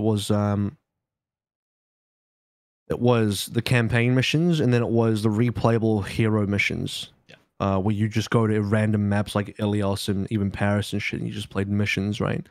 What do those missions look like? Defend the territory and pick up the MacGuffin and drop it off at the location. You know, yeah, level up your character. My expectation for the first PvE drop will be the hero mode with the first campaign or first 2 campaign missions even. Now, I think it would be a heavy financial mistake or just a heavy strategic mistake to drop all the PvE in one go. Oh yeah. I have to lean on the side of the company here, and I have to put on my suit and be a company man, you know. Bought a business, as I say that I actually think they should. I think the decision to release the PvE over the different seasons is the correct decision for a free-to-play game, because now what you're doing is you are not, instead of, if you front loaded and just dropped everything, you'd be shooting yourself in the fucking foot for future seasons, because never again will you ever be able to match that level of content drop ever. So every future PvE release will look like shit in comparison, first and foremost. Second of all, it puts a major strain on development time, in that, cool, now you have to make sure that the next thing's available in 18 weeks. And if you miss that date, you're fucked. Whereas now, they have given themselves plenty of fat to chew through in terms of, okay, we have enough, let's say hypothetically, we have enough PvE content for 5 seasons, which spread that across cadence over 2, you know, every other season means you have content for 10 seasons, actually. Well, let's even say 8. Let's just say 8. PvE content, by the way, is even more intensive and takes longer to make than a new hero. A lot longer. If you look at PvE games, World of Warcraft, Destiny 2, the amount of time it takes to create meaningful and good PvE content is so long, and then the speed at which players get through it is so fucking fast that you can never keep up. you will spend a year making PvE content that the player base gets through in a week. That's not because you've done fuck all in a year. That's just because people that are hardcore in the game will fly through your shit. And because quality matters here, guys. It's not just about like a length of time to play through the PvE content. It's like how good does it look, and that takes time. You know, writing, voice lines, all that kind of stuff. Everything takes time. So like, yeah, giving yourself a good buffer is really important. And so that means they're 10 seasons or 8 seasons ahead. However much PvE content they have that they're banking up, they have that much buffer to work with to continue developing so that they don't catch up to themselves. Because the release is like the anime trying to catch up to the fucking manga, is what it is. Yes. And if you catch up to the manga, you're fucked. You cannot catch up to the manga. You must always be ahead of it at all times, is what I'm saying. So while some people may view that as scummy, I don't give a shit. That's strategic, and that's what's got to be, because the alternative is they drop everything and then they fail to deliver 18 weeks later because it's too hard. That's the alternative. People say, and this is like a common occurrence in other games as well, like literally verbatim conversations, arguments that I've had with, you know, normie friends of mine regarding content drops like this, where it's like, if you're given everything all at once, you chew it up and you spit it out and you ask for more. But if you're given like a steady drip feed of like interesting novelty here and there, you know, hero, and then like a PvE chapter, and then maybe not even a chapter. When I say chapter, I mean like multiple different kinds of missions and additions to the talent trees, whatever, like anything you can think about PvE, imagine it, but just in a smaller bite-sized scale. Every other 9 weeks, we get something interesting to kind of come back to with Overwatch 2 and play. If you're of the camp that you would have rather waited until December of 2023 to play all of the Overwatch 2 missions, you could still do that, right? By December, you can come in and you can play all the backlog stuff that you've been missing out on, while everybody enjoys a steady release of content, right? Like you can still have it your way. You just have to choose not to play it, which obviously is very difficult because this is enticing. People want to come back to this. People want to play this. There's a reason why you drip feed people their stuff. Depends on how it's done. Agreed. I think the execution here matters, but like the principle is you want to play the game. You're incentivized to play the game. There's something new every month. Logistics. That's the word I'll use. It's just logistics. People will, for some reason, again, if you're very vindictive, your mind will go towards, well, what is the worst possible interpretation? And that would be greed. Oh, Blizzard are holding it back because they're greedy. That's the interpretation that a vindictive person will go towards. When the truth is, the Harlan's razor of this is, it's just logistics. What I mean by that is basically what I already said, but to expand on it further, it means that, like, they're not trying to be greedy by staggering it out. They just don't want to be over, because this shit takes time. They don't want to be overwhelmed. This shit takes time. Making good PvE content takes a lot of fucking time. It is. That's why when I heard they're doing PvE, I'm like, bro, that's a lot of work. Yeah. Because I played PvE games. I know how long. I know how much work goes into PvE. It is a battle to try and get PvE content out, especially when people consume it so fast. So it's like, yeah, like you cannot drop everything at once. Nope. Now, if it was a box copy, here's the thing. If we were playing not a free to play, and this is where like I'll meet you halfway. I'll concede. Had we had a box copy of Overwatch 2, you probably would get all the PvE content in one go. You kind of have to. You're paying for. And then you would get like a quote unquote sequel. The other problem is now the really vindictive people coming like, oh, it's not a sequel because your PvE is not even coming all at once anymore. It's like true, but at the same time, it's like, this is the only sustainable way to do it. I care about sustainability. At the end of the day, I care about sustainability. And sustainability looks like giving yourself enough leeway, enough room to freely make content and spend quality time on that, while understanding you have enough of a safety net and fat in the middle to play with, so that you're dropping things every 18 weeks for PvE, while, you know, knowing that you're not being rushed. Because if you dropped everything, you have nothing left to bank. Now it's like you have to make it within 18 weeks or you're fucked. And that's a restriction that would be extremely damaging. So don't assume greed, because it's not.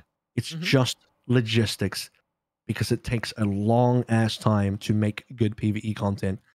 And if you're a responsible developer, you are not putting the kind of pressure on your team to deliver every 18 weeks. You're working on it on whatever pace makes sense. And by the way, your delivery schedule is also based on your ability to make things at whatever speed. And if you want to see faster development, Blizzard need to increase their Overwatch team size, which they only can do and justify if the game is making money in the first place as well. So.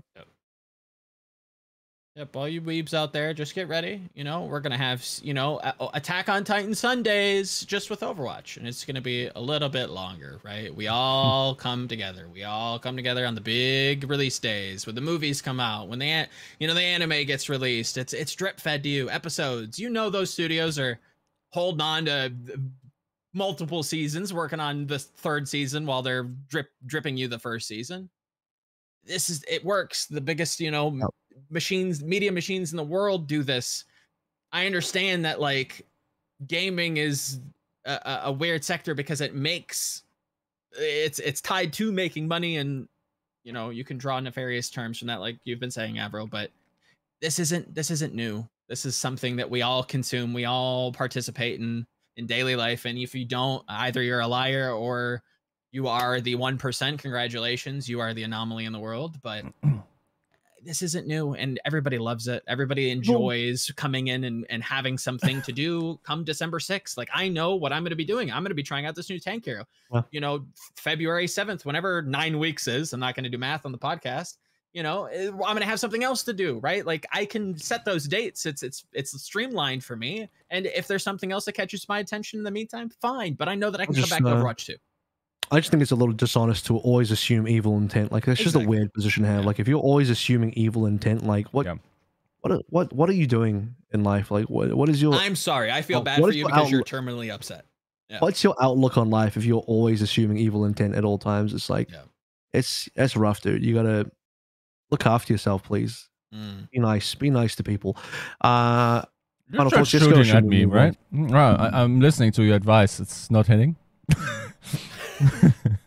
No, I don't follow it either. Yeah. Moving on, or did you have anything else on that? No. I think what you said made perfect sense. All right. Beta 2. Let's talk about Beta 2 before we talk about heroes. Let's talk about Beta 2. June 28th. PC and console, so very important note that it will actually be including console, which is a big criticism of the first one. Junker Queen's going to be in there. They're actually including the new hero look, so this was strangely missing from the first beta, but the new Overwatch 2 hero designs aesthetics was not included, and that apparently will now be included as announced. A new map, Rio, aka Paraíso. I did look up how to pronounce that properly, which is a hybrid map. And then obviously it's 5.5 hero reworks pushing more. Another important thing to note about this next beta is that you don't retain beta access from beta 1. So if you had beta 1 access, that is now lost and you have to regain access to beta 2. However, the one caveat is that beta 2 access is far easier to get into in a couple of different ways. Now, I'll address the quote-unquote greedy way first. If you buy the watch point pack, you'll get it. Or if you don't want to buy it because you don't have to, because again, this shit is optional. So I'm getting really annoyed at the people that keep talking about these things like Blizzard are fucking rope tying you and holding a gun to your head and forcing you to buy things. No one's forcing you to buy shit. Stop complaining. Don't fucking buy it if you don't want to. You can get the beta just by opting in. Yeah. It's the same beta website. You go to the Blizzard Overwatch 2 beta opt-in webpage, which I think is just playoverwatch.com/en-us/beta. That's for the English version of the website. Request beta access. I think the difference between this and last time is that everyone will get beta access, as far as I'm aware. Now, don't quote me directly on that because there's a tiny chance I'm wrong, but as far as I'm aware, based on what I know, it is 100% guaranteed access if you opt in. It doesn't mean you'll get it right away because beta access will be handed out in waves. Sure. You should be on one of the waves if you opt in. So everyone will get it. You don't have to buy the watch point pack. You just got to sign up. You're going to get in. That's it. Yep. And waves are smart, right? Like they just provide you with a constant player base throughout the entirety of the duration of the beta, right? Have they announced how long that is? I believe it'll be 3 weeks. They have not announced it, but I assume it'll be 3 weeks again, which is equal to the last one because you have to look at timings. What we do know, so when is June 28th? Let me go look at my calendar. June 28th plus 3 weeks means ends on July 19th. Game released on October the 4th. There's about another 3-week window. Yeah. Between August and September that they can do a third beta. And I believe there will be a third beta. The whole point of the beta phases is we knew there were going to be definitely more than one. I believe the number is 3. So it'll be a third beta phase. I would not be surprised if the third beta phase included the new support hero, the third hero. So similar to how Junker Queen's in this one, the new support hero should be in the third beta, and then the game releases in October. That I believe is the timeline. So unfortunately, the beta will go down again. Sad, I know. Yeah, that's probably my only gripe in all of this is that. Oh, sorry, and there's no ranked. There's also no ranked. So you can add that to your list of gripes, but there's no ranked. I feel like the ranked, like knowing now that ranked is being like heavily overhauled, there's more tools. They're giving you more access to the game and improvement metrics. I'm more charitable to it. Like, okay, fine. Like, I get it. Like, pros are like, I don't want to play quick play. I get it. 100%. Like, we do need it. But I think you can give them a little bit more grace because they are doing more to overhaul the ranked experience to improve the information that you're getting. I don't know. Real quick. I'm pretty sure the quick play will have ranked rules. That's important. That's fantastic. I'm pretty sure. Love that. Again, don't quote me on that, but I'm like 90% sure the quick play and beta will have ranked rules. I hope that's the case. I really, really do. Because there's nothing worse than just like queuing in with your friends and just being like, oh boy, howdy, that was a great Dorado attack. I sure hope to. What are we gonna do on def? Oh, and then we lost. Right? Like it's just like, oh shit. Like it's just one side. Like it's just not Overwatch. I don't know. Yeah. It's such a weird. It's such a divorced experience in quick play that it almost turns me off. But I know that I'm not that audience. However, I think that's my big thing with the betas is like I wish we had something consistent to play because I'm not, and I feel like I speak for most people. I'm not really all that interested in playing Overwatch 1 anymore. Like I wish I just had an older client. One quick thing before Yiska jumps in, I'll get you to come in next, Yiska. I believe beta 3 will have another new map because if I'm reading the trends correctly, we're getting a new map for beta 2 and a new hero. I heavily suspect. There's not insider info. I legitimately have not been told this, but I'm just using my brain power here. I heavily suspect that beta 3 will have a new map and a new hero. The new hero being the third support hero that they said is existing, but no details are announced. But we do know if you watch the reveal, the 40-minute reveal thing, the video, there was a Portugal map in there. True. You guys saw that, right? Portugal map in there. Yeah. Which I believe, based on the very limited amount of screenshots and tiny video footage, looks to me like a push map. Not only that, but it makes the most sense to be push map because we've only got fucking 2 of them. We only have 2. Yeah. We only have fucking 2 push maps. So I believe it will be a Portuguese push map in the beta 3 with a new hero. Probably. Okay, now is it going to be in beta 3 or beta 2? Beta 3. Okay. What do you mean? We're coming into beta 2. I've already told you all the info about beta 2. No.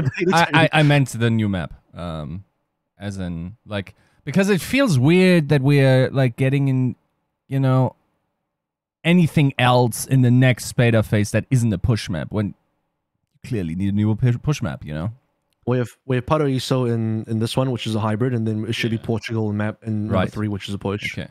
Yeah, that makes with sense. the support heroes. Yeah, that makes sense. So how do you feel about? So now you come in now. How do you feel about beta 2? Now you can even comment on speculative beta 3 if you want as well. I mean, it makes sense to me that we will have I think they want to trial as many heroes as possible before the launch. Considering, like, I guess, like, our 3 new heroes that are called for season 1 is Sojourn, Junker Queen, and then whatever Fox hero is, like right? Kanazaka Fox hero, Yeah. I think it makes sense to try that hero first. Sure. So I would expect like just inferring that it would probably be part of beta 3. Once again, I'm not a huge fan of taking it down. I'm a fan of ranked mode. It's very important to get that in there. I wonder, would it have been cheap to just like only have Overwatch League qualify for watching for playing beta, as in like the acquisition? It would be. it's No, going I to. think the general public would be really rough on the general public. Yeah. I think you want to make it as easy to get into this beta as possible, which is why it's just fully open sign up. Everyone will get it. With okay, if Blizzard wanted to be really tactical about this, they should definitely not tell everyone that it's an 100% guarantee to get in. And then they can then say, oh, you can watch the Overwatch League to get in too. Oh, you can buy the Watch Point pack to get in. Yeah. You have to actively try to not get in. But yeah, I mean, like, I don't know. I feel like the more restrictions they put on how to get into the beta, the more potentially scummy it looks. Yes. And I'm all for just like, letting people, because at this point I'm like, fuck it, just let people play, because I don't care about trying to have it really exclusive. It's like at this point, Overwatch needs to start building up some goodwill instead of like trying to, I don't know, scalp this shit as hard as possible. You know what I'm saying? I mean, it is about server capacity most likely, right? Like, the fact that they can't just say, yeah, here's your launcher and go play, you know? Yeah. I think 3-week windows, okay. I don't hate that. Might same as last time. Might suck a little for those that get in like one of the later waves where you only might have like a week to play this. But yeah. Overall, I think, just apparently how it's gotta be. For and I understand, like, the fact that the beta is going to go down again is not cool. And a lot of people don't want that because they want to just keep playing the beta. I get it, but when and this comes back to your interview question to Stylosa, by the way, because you talked to Stylosa about this yesterday, about like, why would they bring the beta down? Is there a charitable explanation? There's actually a couple of things in there. I believe there's a technical reason that they can't keep it up because they are on a very aggressive timeline for release, and putting any sort of development resource to keep the beta up, because here's the other thing is, like, as far as I'm aware, they can't keep the beta up and just like have it there existing, because like, people would expect there to be more balance updates, more changes, things to happen during the beta, right? Otherwise the beta just exists and they just leave it there. I think some people would be like, well, why not just leave it there? Just fucking leave it there. And to that, I'm like, well, I don't have a good answer for you. Maybe you're right. But as far as I'm aware, like, we now know that ranked is being completely reworked, so that's part of the reason why it's not in these betas. And I just don't think the ranked is ready. And second of all, in terms of leaving the beta up, like, it would take development resources to keep it up and keep it active and do things there, and they are so hands on deck from what I'm aware of, that they can't actually do that. Like, they are so hands on deck that even the difference in days of, like, matters. So to reach that October 4th deadline, they literally can't, divert resources anywhere else. They've already pulled themselves as thin as possible. Yeah. And actually this is quite interesting. There were different potential release dates. Obviously, I mean, that's an obvious statement. Well, obviously, we're going to be different release dates. But in terms of options, this October 4th option is supposedly the most aggressive date possible that they could reach towards, and they actually opted for this one. So props to the team, like, mad fucking respect to Team 4 that they said, okay, what is feasibly the most aggressive release date we can go for, October the 4th? Fuck it, that's the one we're doing. Like, that's hardcore. Mad respect. Yeah. I hope it is helps hardcore Overwatch as well, because I think I 100% this will help Overwatch, because that is the date that I know everybody knows that they can come on, they can play Overwatch 2 for the foreseeable future, right? I won't. Yeah, I meant say Overwatch Infinity, League, right? Yeah. Oh, I mean, Oh in yeah, that for a moment. the fact that it releases before Overwatch League finishes is fucking It's huge. great. Yeah. That's gigantic. Like, yeah.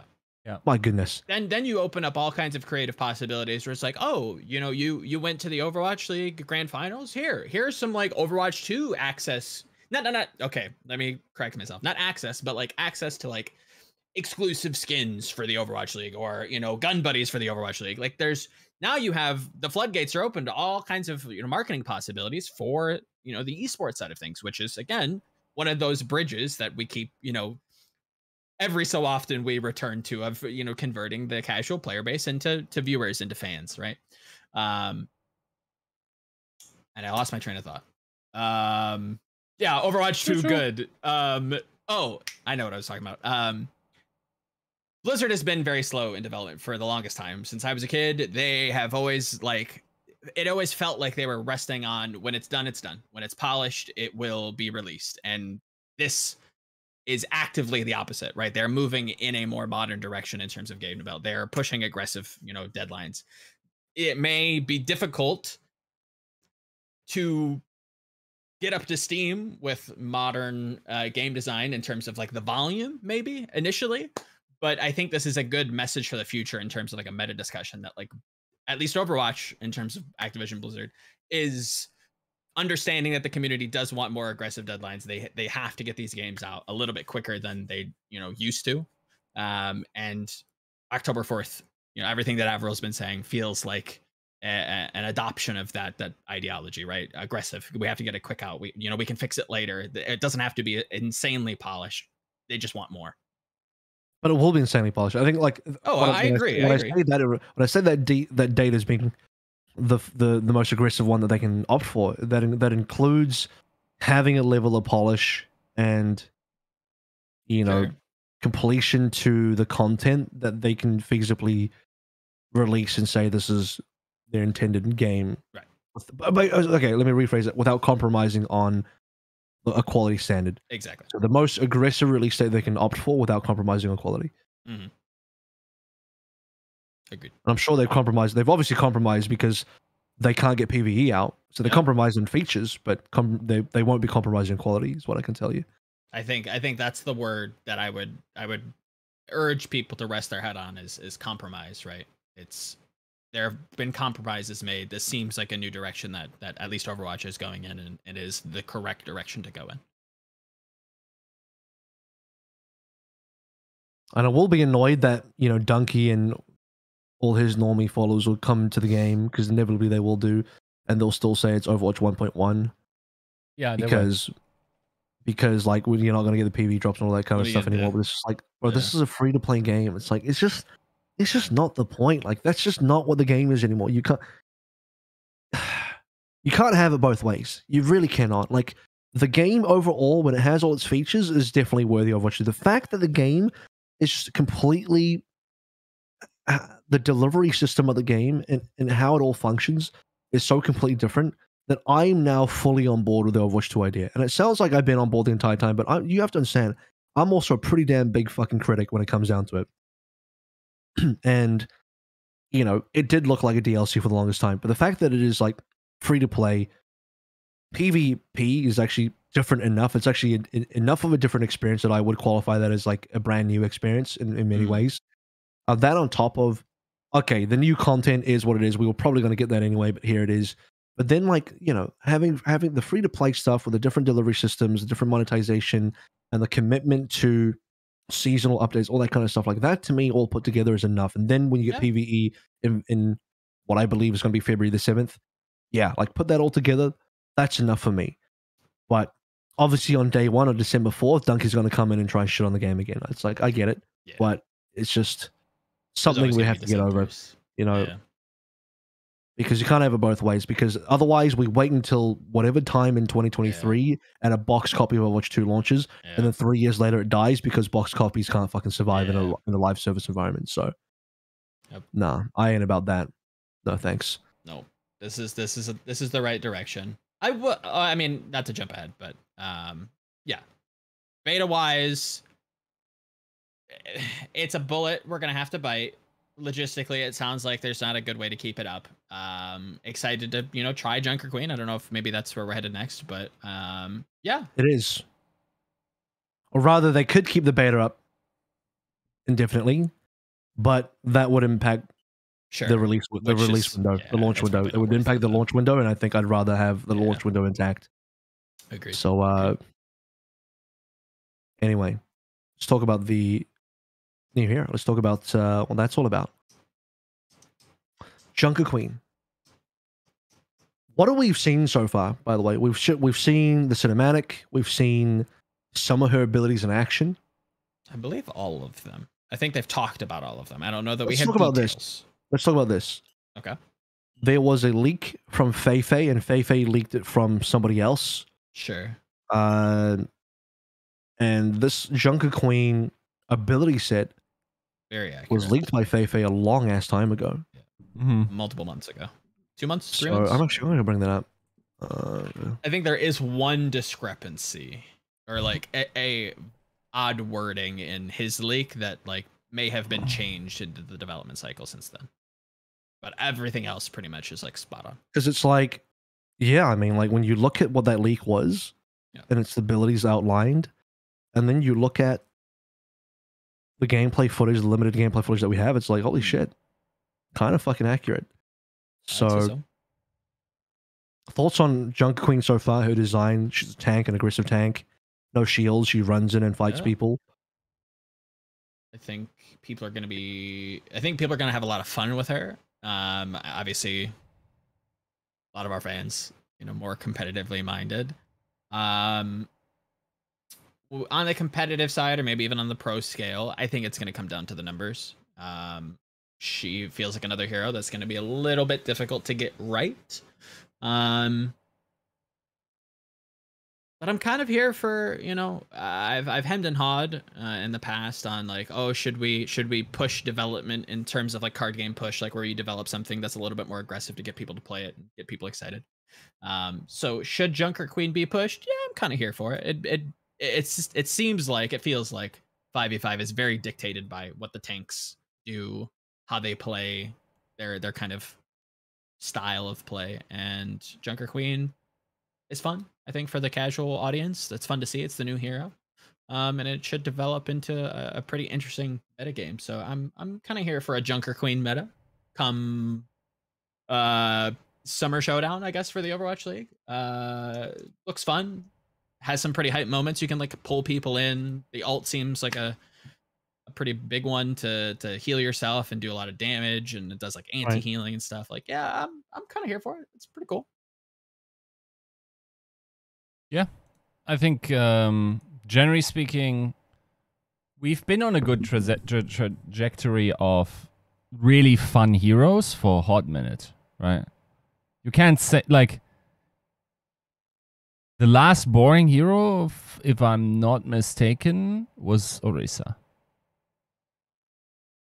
Yeah, like OG Orisa, probably. Yeah.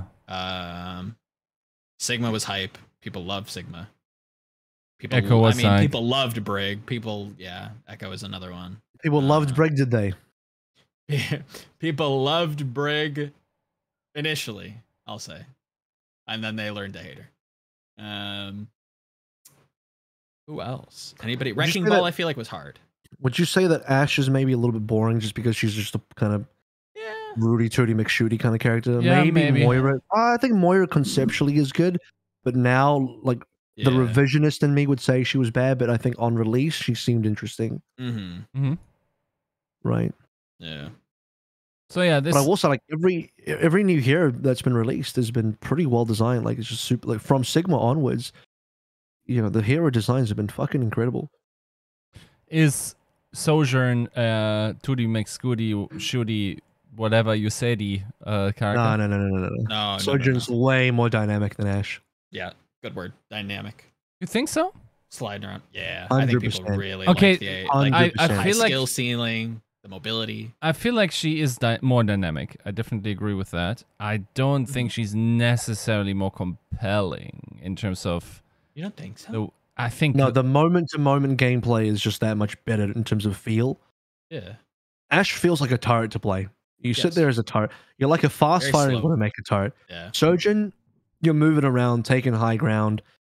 You know, the railgun mechanic, as much as I think it's overpowered and does too much damage, and I don't like one-shots, I think it's a cool fucking ability, and the railgun is, you know, one of the last Quake type, you know, archetype guns that we didn't have yet. So I'm glad it's finally in the game.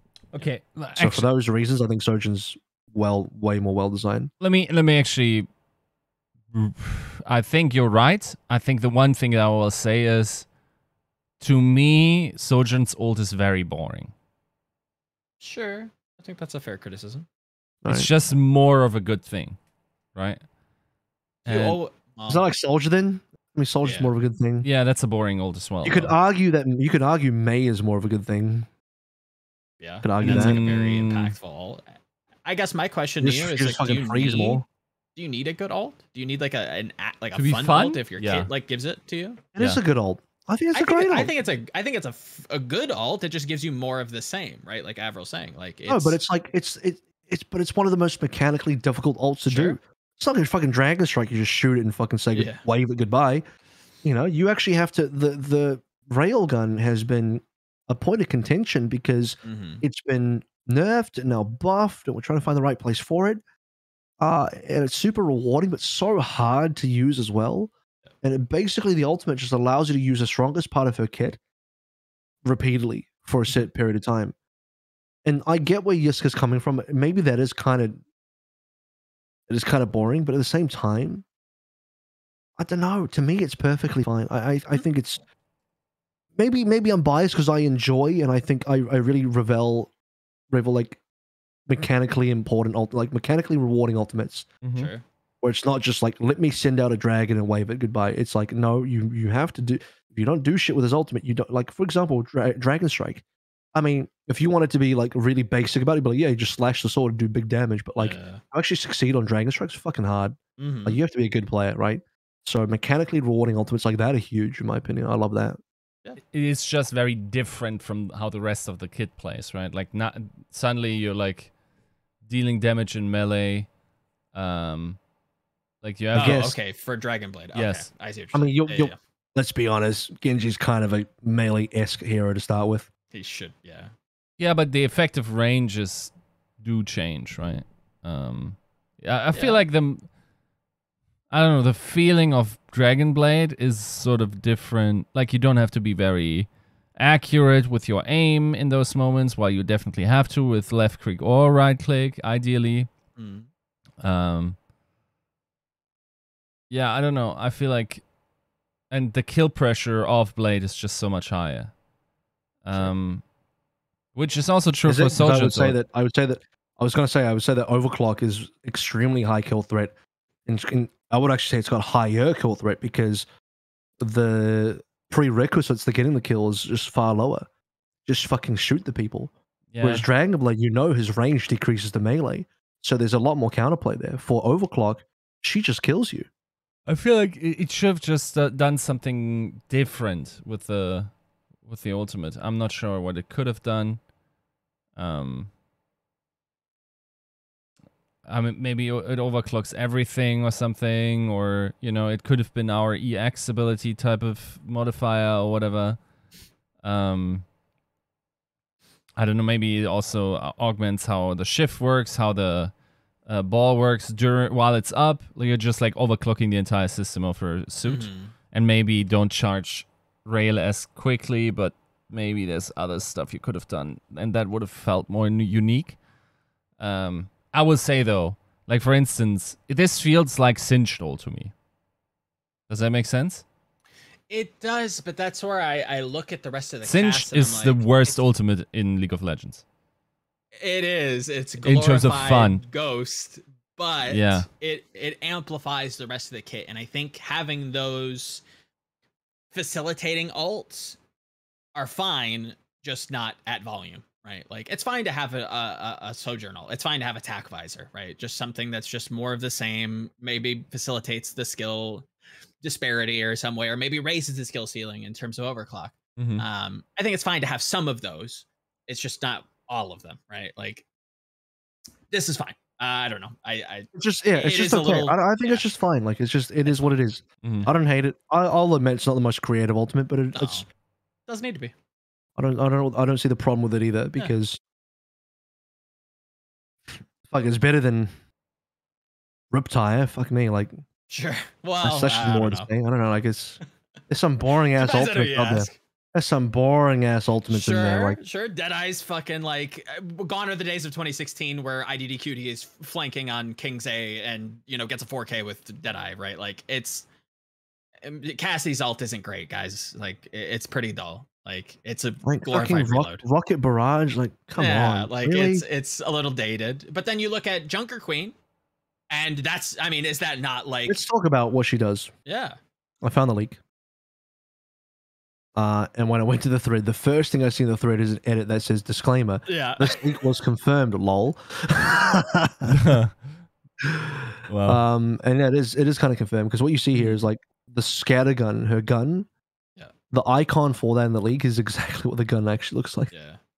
And this leak is 2 months old. So it's a shotgun. We saw it plenty in the cinematics. She shoots it, whatever. She's got this dagger as well, and it says that the dagger, the knife, and we can make some Crocodile Dundee references here about about this being a knife. Has a bleeding effect on it. Yeah. Deals damage over time, and also acts like a boomerang where you throw it and pull it back, and if it hits an enemy, it pulls them back towards you as well. Yes. And then there's also the battle cry. What it says here in the leak, it buffs herself and allies, gives her 200. We can. I believe it's green HP, 2 additional HP, overheat, and her allies health. 100 HP, and then a 30% speed buff as well. Yeah. Doesn't say for how long, but it's a shield plus speed. Something called Carnage, which deals damage to all enemies in front of her with a bleeding effect. So that'll be the axe that she has. She fucking swings the axe and it just cuts people and Sounds like a bleeds them. cone. Yeah. Yeah. And then you have the passive, which she heals equal damage to all the bleed damage. So whatever bleed damage she does, she heals that back. It's And pretty good. then Rampage, which they actually showed in actual gameplay footage in the reveal, which she like does this spinning thing in front of her, and she just like flies forward, and it does bleed damage to everybody. So whoever gets hit starts bleeding, and they also get anti-healed. Yeah. I believe this ultimate doesn't do any damage on its own; it just bleeds everybody. Right. And because you're bleeding everybody, you're fucking healing insane amounts as well. Fuckload. Yeah. And then While the they're all anti-heal, antied. right? Yeah. Which is nuts. It'd be crazy if it did damage. Yeah, true. Well, if it did damage, she'd be. The thing about her kit already, when I look at her, is I Yeah. already think, when I look at her design, I'm like, there's a concept that I've had in Overwatch 1 of Mhm. certain tank heroes. I'm like, this is just fat DPS, while Junker Queen officially is Fat like DPS, the yeah. quintessential fat DPS. Because when I look at her kit, I'm like, this could be a DPS kit. Mhm. If you told me this was a DPS kit, I'd believe you. Yeah. Maybe minus the healing bits. Like, forget about the self-healing and the shield stuff. The rest of it, I'm like, that's a fucking DPS kit. Mhm. You know what that means, right? It means you gotta dodge, like you gotta. If you're a DPS player, now you're not playing week 1 of Junker Queen when it hits ranked. You're gonna get tortured, dude. Like this is. Are you? I mean, it's Roadhog as single tank, right? Have fun. I mean, I don't think it's as necessary. Like, I don't think the No, no, no, range no, of no. the hook is the same. I don't think it operates the same way. Like, I think it's not Yiska's just talking about Roadhog. Roadhog being like useless. Is that what you're talking about? Like having a Roadhog team just Yeah, feels like shit. like fat DPS, you know. But the difference is, I still think, looking at her kit, she does a better job of engaging and taking aggro and taunting Yes. enemies. Taunting in the theoretical sense of like, I'm a WoW character using taunt and people have to attack me. Mhm. Whereas Roadhog, because he's got 0 mobility, can't do shit. He's just this big fat idiot that can't do anything. Yep. Junker Queen, my queen, she can run in with battle cry or she can ult in, Mhm. and like that immediately gets aggro. You immediately trigger aggro and taunt enemies by the fact that you fucking exist in their face very quickly. So I think she does a better job of tanking. In a way, you can look at her like a halfway between. Okay, not even that. I think she'd be I would describe her from looking at her kit as like a Rhine that can dive, like a very fast Rhine that can dive but has no shield. If that makes sense. So Rhine that can instantly get in your face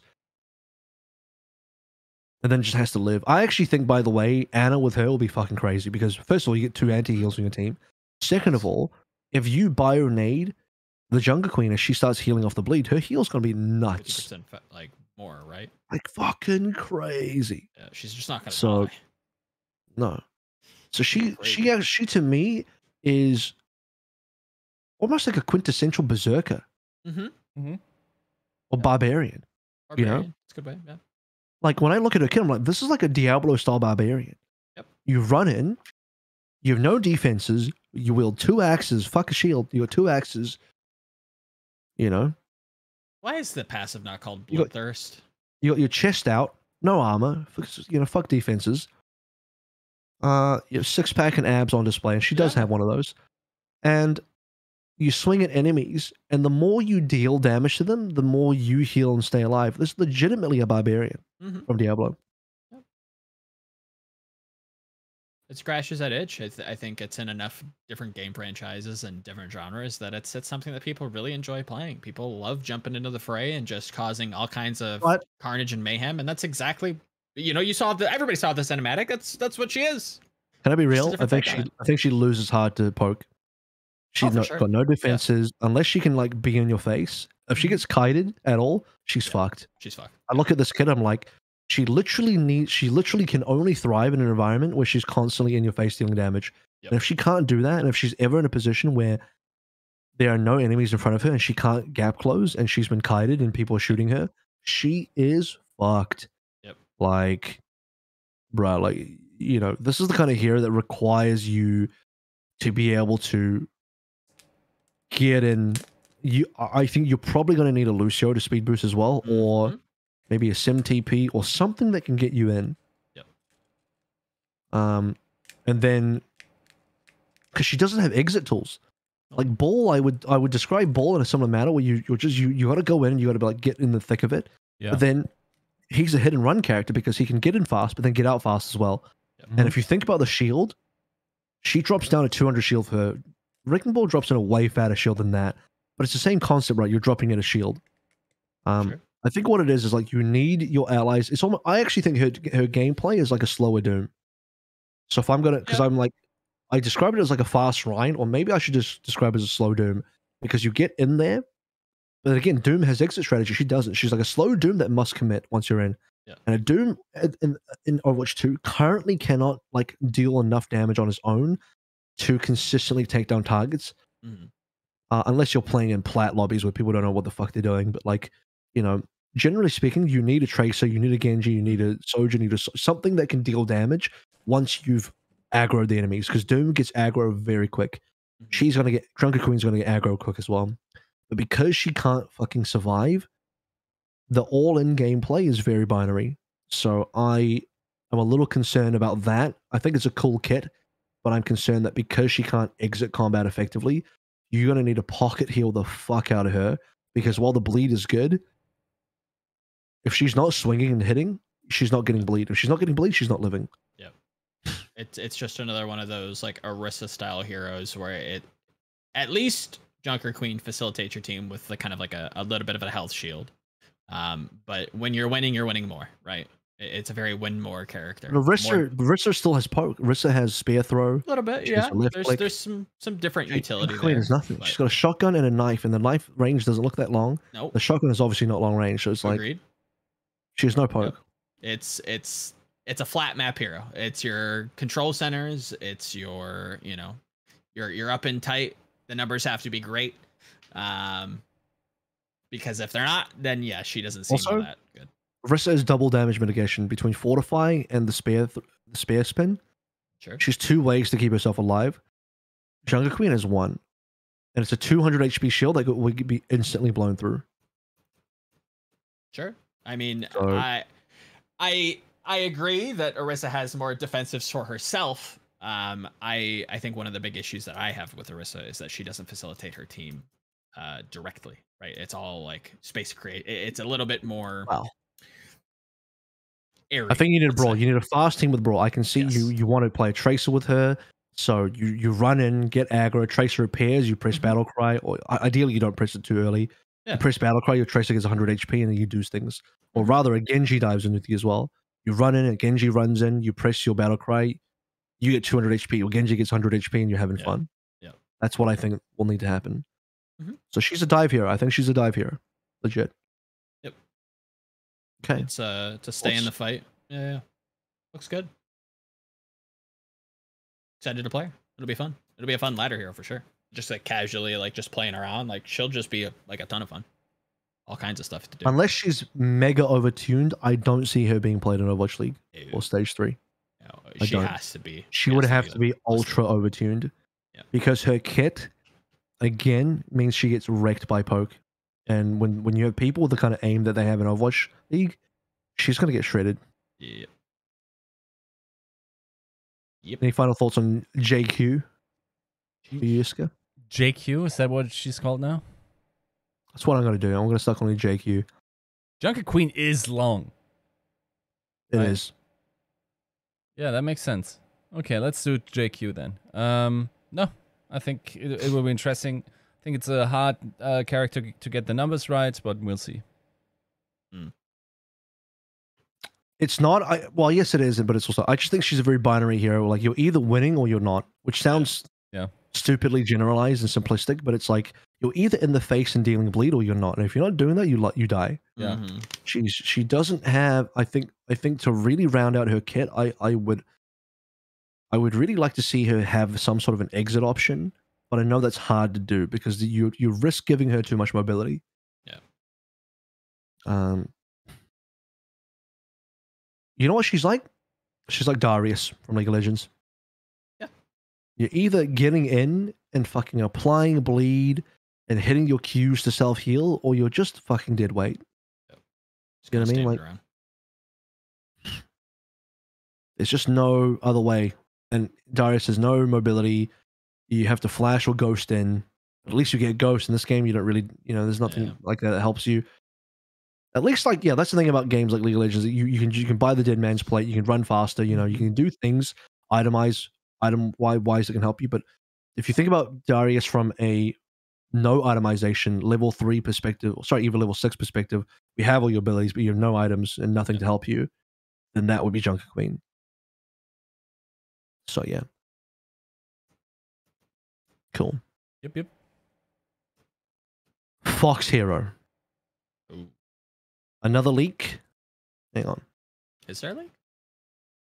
Yeah, so some time ago, Okay. on MMO Champion, I believe it was called. Someone revealed. Here we go. I'm going to find the link now. Yeah, it's on MMO-champion.com. This person got banned as well for this post. It was a one-line leak. It says it was mostly a World of Warcraft leak, but it said, they'll be announcing 2 more new heroes: Malga, buff tank dude, dual wields Gatling guns, and Yako, teenage ninja girl with giant shuriken, and pet fox spirit. Closed beta will start in late Feb, and public PvE demo that is scheduled to run for 2 weeks in mid-March. So obviously, some of that is not correct at all. Yeah. Because the beta did start later and there was no PvE. But the fact that this person names a fox spirit hero, and then we literally see that's kind of wild. Yeah. It's kind of fucked up. So. And that's why I think most people assume that Malga is at least one of the upcoming heroes. Maybe not the next one, but it's on the short list of people that we assume. People are saying he might be the season 2 hero, is what people are saying. Could be. I mean, that makes a lot of sense for buff dude tank. Doesn't have to be gendered applied, but it seems like a tanky hero, right? Obviously, we don't know anything about this fox hero aside from we saw the blue fox thing, and that's all we saw. There's one extra thing. The reason why I call it a support hero, and that has it been confirmed as a support yet? Okay, I'll say I'll go out here. I don't believe it has. So somebody can prove me wrong. I think they've skirted around the idea that Fox Hero is a support. Like they talk about the support in the 40-minute like reveal event. And when they do, they show her. They show the Fox. They're like, oh, our new support hero, incoming Fox character, like still of like them running across the screen. Like everything about what they're saying points to her being a support. They haven't outwardly said it, but it in the trailer as well. In the trailer as well, you can see 4 heroes and only 1 support. That's Anna. Right. You see 2 DPSs, Azaria, and Anna, and no. Yeah, well, yeah, you don't see the 5th hero. Yeah. So that should be a support. That's 100%. As far as I'm concerned, like this is the tea leaf reading Eric did with the 5v5 that I then put into an article. That's confirmation that it's a support, yeah. Also, it has to be, because if it's not a support hero, that means we got a DPS hero, a tank hero, another DPS or tank, and then another tank. Yeah, no. Yeah. So it's got to be a support hero. It's got to be. It better be. It better be. No, it has to be. It not better be. It has to be. Yeah. It must all be. Science point support. Yeah. All Science point support. So, yeah. And if we're going to take the leak at like some sense of... I mean, give the weebs what they want. If they want like a cute fox girl, make her some anime skins, and you're off to the races. I don't know. Make some anime skins. Yeah. I mean, all right. Tell me it ain't gonna work. We need to move on to competitive now. So we're going to talk about something that wasn't really announced, but has been brought up. This will probably be one of our final segments, as we've crested over 2 hours now. Every time I've said maybe this will be a short one, I've just straight up lied. Competitive 2.0, we've hinted at this, we've left it for last. It wasn't part of the roadmap or anything. It was just something that got briefly brought up during the reveal stream. And Dexerto also released an article on it. And essentially, Overwatch Ranked is about to be reworked completely for Overwatch 2. When I say rework completely, I don't mean like it's going to be that different, but there are certain differences that have been talked about that are pretty significant. First and foremost, they're getting rid of SR. No more SR. They're going to be replacing SR with tiers within the ranks itself. So you like standard gold, diamond, platinum, silver, whatever. Those will now have tiers within them, like gold 1, gold 2, gold 3, but no SR. And supposedly, based on what I've read here, every 7 games you play, your rank will update. Is either you've gone up or down. So have I moved up rank tiers, or have I moved down, or have I just not moved anywhere? Right. So you don't know when you finish a ranked game. You don't know what happened. Whether you won or lost, you don't know what happened. You will only find out what the result is 7 games total later. Which means you can have a bad start but then recover it, or like the only way that I think it's purely negative is if you have like 6 or 7 losses within the 7 games. But otherwise, it seems like we're probably either going to get no change or an improvement. And I think the design goal of this is to remove the granularity of the SR system, and also it's to relieve some sort of like queuing anxiety, which is to say that like I think people obviously they get very attached to SR, and you know it defines your entire ability as a player, right? In some cases, and people get really anxious about that kind of stuff. Not seeing your SR is probably on a mental side a psychologically good change for the players, because now you're not focused on that. You can be focused on a ranked tier, but because that doesn't change very often, and you have to play 7 games for it to change, you could have some bad games. Because here's the problem with the current system: if you have one bad game and you lose, and you go to the next screen and you just look at your SR drop, you feel demotivated, right? You feel bad. For some players, it motivates them to play the next game. For other players, they just quit. They're just like, fuck that, I'm done for the night. Whereas now, you can have a bad game, but because you don't know what the impact is, it's far easier to mentally get past that at a psychological level. So I think this is a great change for Ranked, as far as like dealing with the psychological aspects. Now, the further change to the rank that they mentioned, and we did see a screenshot of this during the reveal trailer as well, is they're going to have after-match reports. What that means is when you finish a game, I believe there will be either a match history with an after action report or both, where you get to have detailed statistics about your performance. And the game may even tell you things like the areas that you did well and the areas you did poorly at to help you improve. Because I think that's something that was also mentioned by Scott Mercer, who was the person in the video talking about it, which was like, currently Overwatch does a really poor job of teaching you how to play the game and helping you improve at the game, which is true. And so the ranked, now getting after action reports and match history data and all that kind of stuff will give you relevant insights onto how you can improve your game, which I think is pretty cool.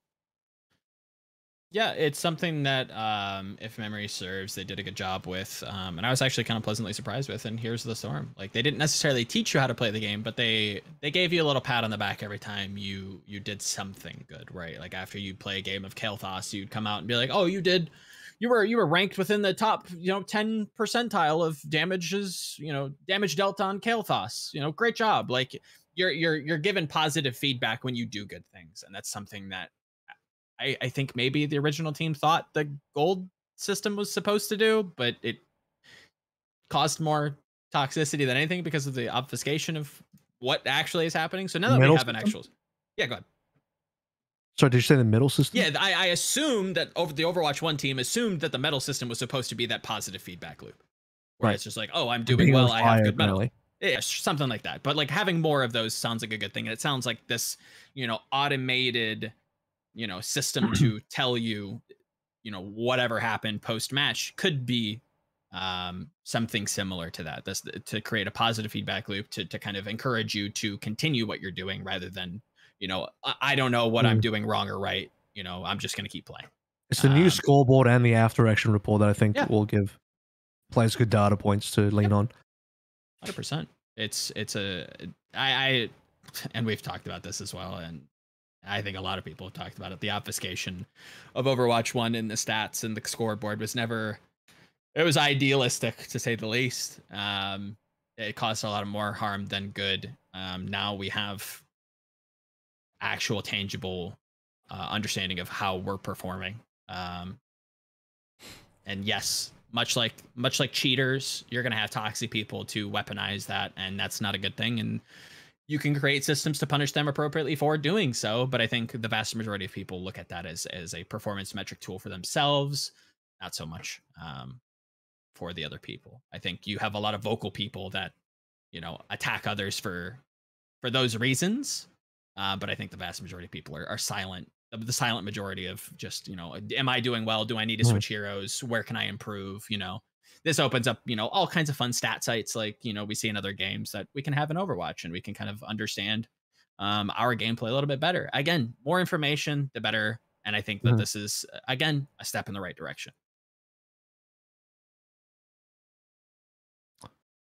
Yiska, you love this. What you can tell from the look on his face. What exactly do I love?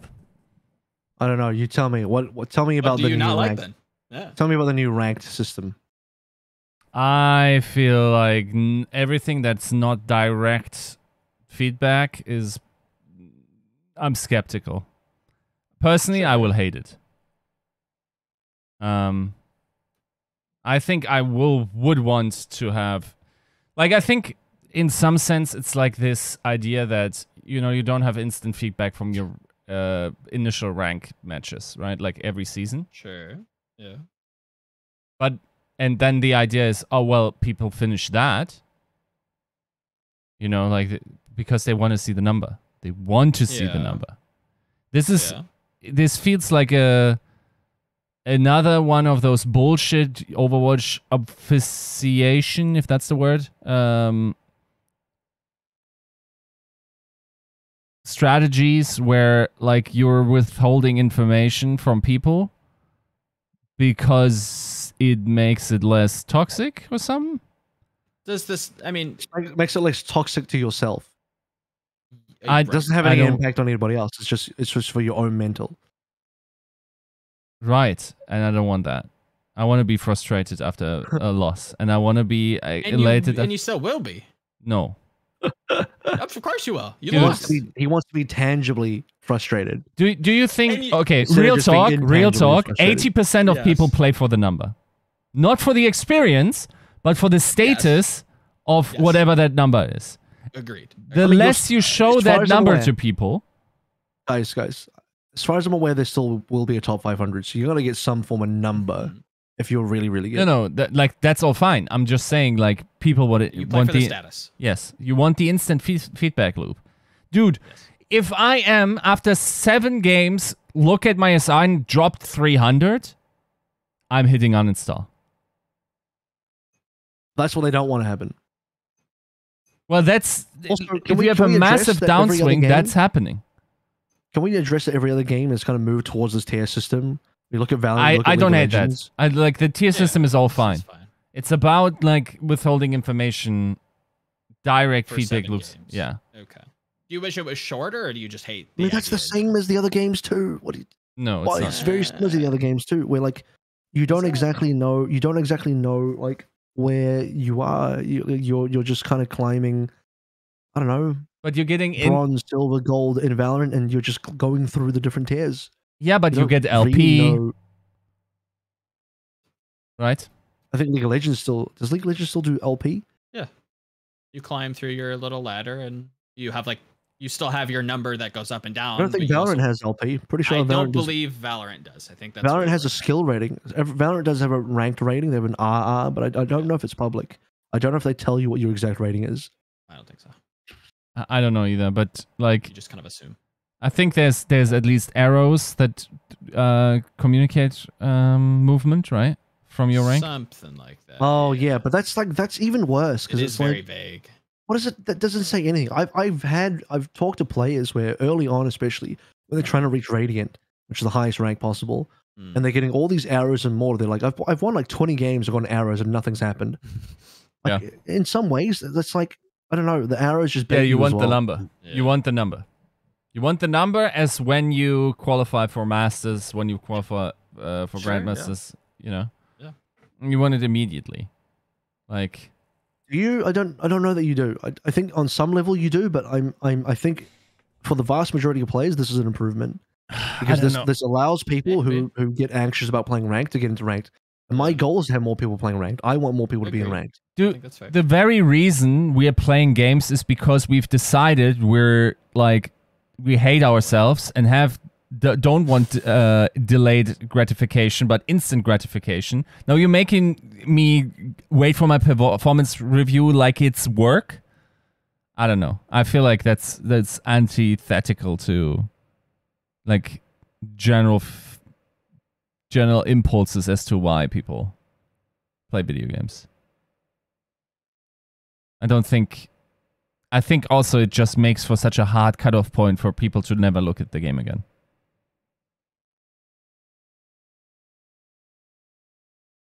But anyway, I think this will increase retention in ranked rather than turn people away from ranked, which is what the SR system does. Yes. I think I sit somewhere in the middle because I definitely agree with AVRL. I know a number of people that either get turned off by the ladder anxiety, and this goes all the way back to like StarCraft 2 days where like they hit plat and they're like, all right, cool, like I'm done, like I got my goal, I don't want to go any higher because I don't want to lose it.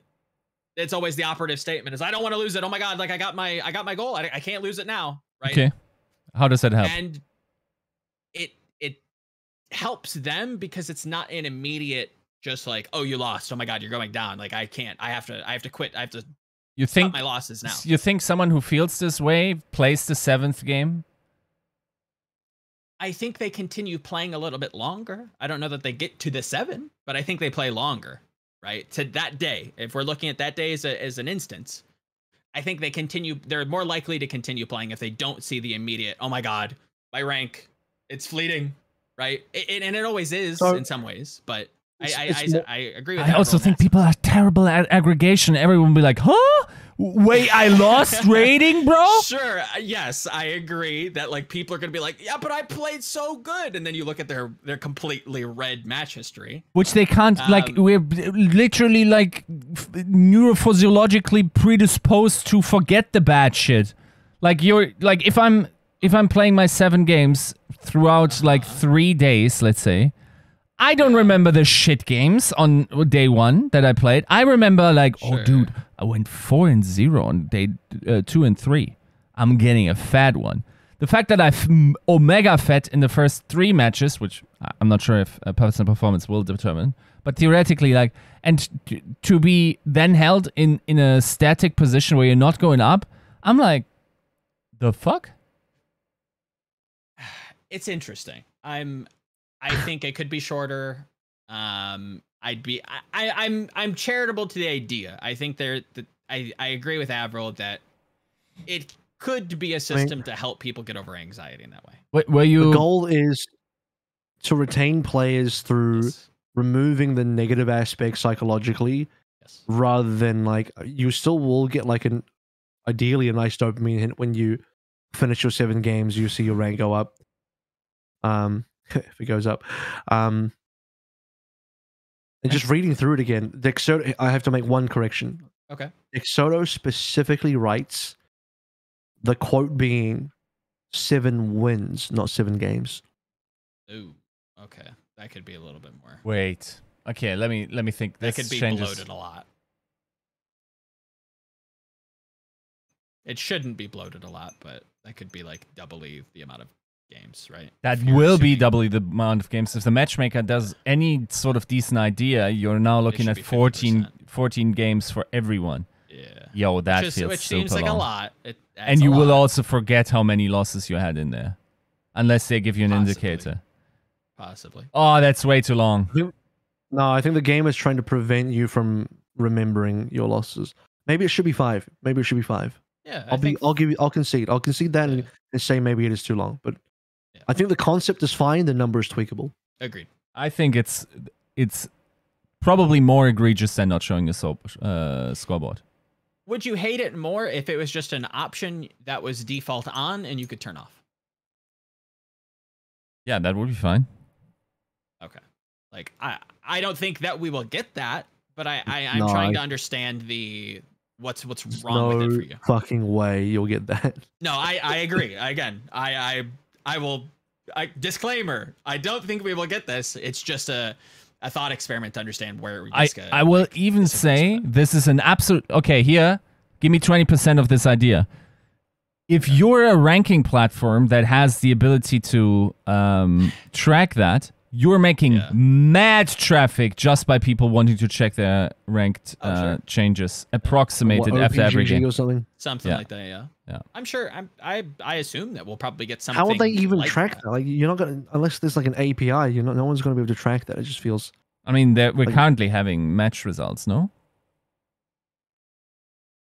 Depending on what comes from those the updated match history, like we could get something not similar to like your actual MMR going up or down, but you'll have more detailed stats. I think there probably will be websites that I'm assuming again that will try to aggregate some of like your like a Spotify rap-esque, summation at the end of the season, or like maybe a mid-season breakdown or something to help you understand where you're going wrong or going right. That the game doesn't necessarily tell you based on the data. Once again, it needs to be immediate. That's the point. That's the juice. Okay. That's the dopamine shot. Yeah, but then the negative side is that like you get the negative hit and you just don't want to play.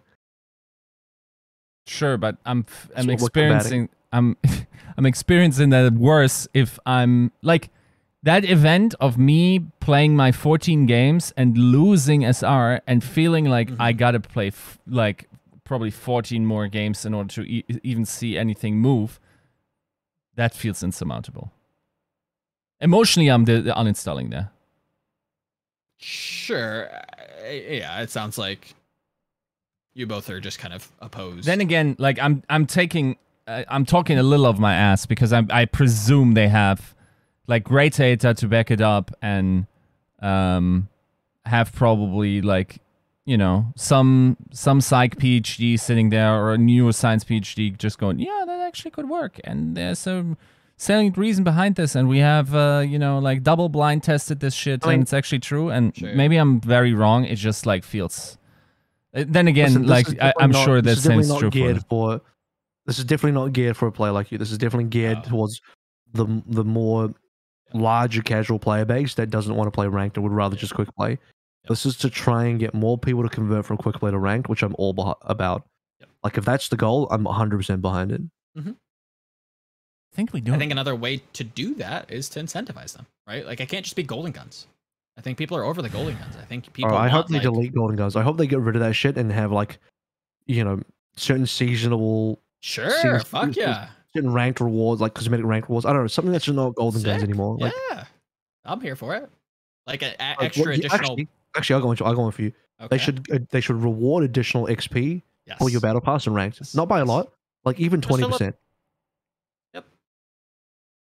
That's incentivization enough, and I'd love both. I don't think we're getting both, but I would love, you know, seasonal rewards based on some sort of ranked currency. And at the end of the season, you get a fuckload of it, and maybe each win you get like a little bit, and then you can spend it on like a seasonal shop. I don't know, like they can go crazy with it. That's the whole point. We're going in the right direction, folks. It's good stuff. So yeah, cool. Final thoughts, pee. and we're gonna finish. Final thoughts, outro. We're done. We talked about all the news. Yes. Now you get to have a really quick overall outlook on it. I think again, I started by saying I felt pretty positive with it all. I'll end by saying I think I'm feeling pretty positive with it all. I still think there's going to be a little bit of teething pain as we get into launch, and then another small bit of teething pain as we go from launch to PvE release. But once we hit February, I'm pretty confident the game will be popping off. At least that's what my Hopium says. It doesn't even does it feel like Hopium still? I feel like now that we have like a roadmap and we know like what the battle pass maybe looks like. I feel like we're going to have a shitload of players. I feel like we're probably going to get 15 million MAU. Probably. But then I know there's a lot of forces working against it because there's just a lot of like schadenfreude about Overwatch in general. Sure. And like the donkeys of the world will continue trying to shit on this game as much as possible. So it's like, you know, on some level, we're going to get a lot of interest just because people want to see the new experience. But the narrative spinning from the negative PR will try its best to be like, guys, it's not a sequel. Blah, blah, blah, blah. They're just whatever it is. And so like all that kind of bullshit is just like, I don't know. I wish people would just stop caring about that. It's just like, play if you like it. Focus on what you like. If you don't play it. Yeah. Stop getting fucking twisted. Stop getting spun in circles by puppeteers like Donkey. Make up your own fucking mind, you know? That's just what I want. Agreed. I feel you there. Sure. Yiska? Yeah. Before I just yeah, I hope we have enough access velocity to just get out of this fucking cycle. I hope we just find a good narrative to ride. I hope that we never get into any situation where it's like, you know, guys, we told you, you know, this in this schedule, but actually we need 2 more weeks, barring, you know, any other further pandemics or something. Sure, yeah. Right, like this is to me this fits like the bare minimum of content cycle, and we can't get slower. I feel still that this is probably the most hopeful I've been in a hot minute. Yes. I hope they like the systems they've outlined. Unfortunately, nothing. We have the overarching like idea of what that is, but we actually need to see the execution of these systems. We need to see what the battle pass looks like, right? What is the specific mechanics of the battle pass? Do I buy it once, then play through the entirety and can buy the next one? Is there a free component to it? What kind of skins do we have? What kind of skins do we have in there, right? Then, like, is the new game mode fun? How many maps are you launching the new game mode with? Is it compelling in terms of, like, longevity? Maybe it's the best game mode we've had yet. We don't know. We need to see the contents of that. What about the new heroes? One of my big concerns, dude, is Season 2 launches, the new tank hero is here, and now we're sitting in DPS and tank queues for 20-25 minutes. Sure, yeah. right? Because everyone wants to play tank. You only have one slot. Everyone wants to play DPS anyway. What about the supports? See, this is where the anime fox girl comes in, and she's got a cute skirt, and she makes the ooh woo, and we're fine. Yeah, see, this is where the body pillow enjoyers can play the new Fox skill, and also they finally fixed the problem with tanks not being popular. Done. Yes. Let's go. There needs to be, again, minor criticism to leverage Yiska's point a little bit. Like, yes, supports need some love. I'd like to see maybe a rework tossed in here somewhere, you know, sprinkled in out. Maybe moving somebody to support, or maybe reworking some of the supports, or maybe like heightening them a little bit, like adding a little paprika to the Mercy, or adding a little, you know, tarragon to, I don't even know if that's a spice, I could be making that up, to a Moira, right? Making them a little bit more interesting, giving them a fresh new look. Because that does seem like the new tank vector, right? It's a little kind of stale.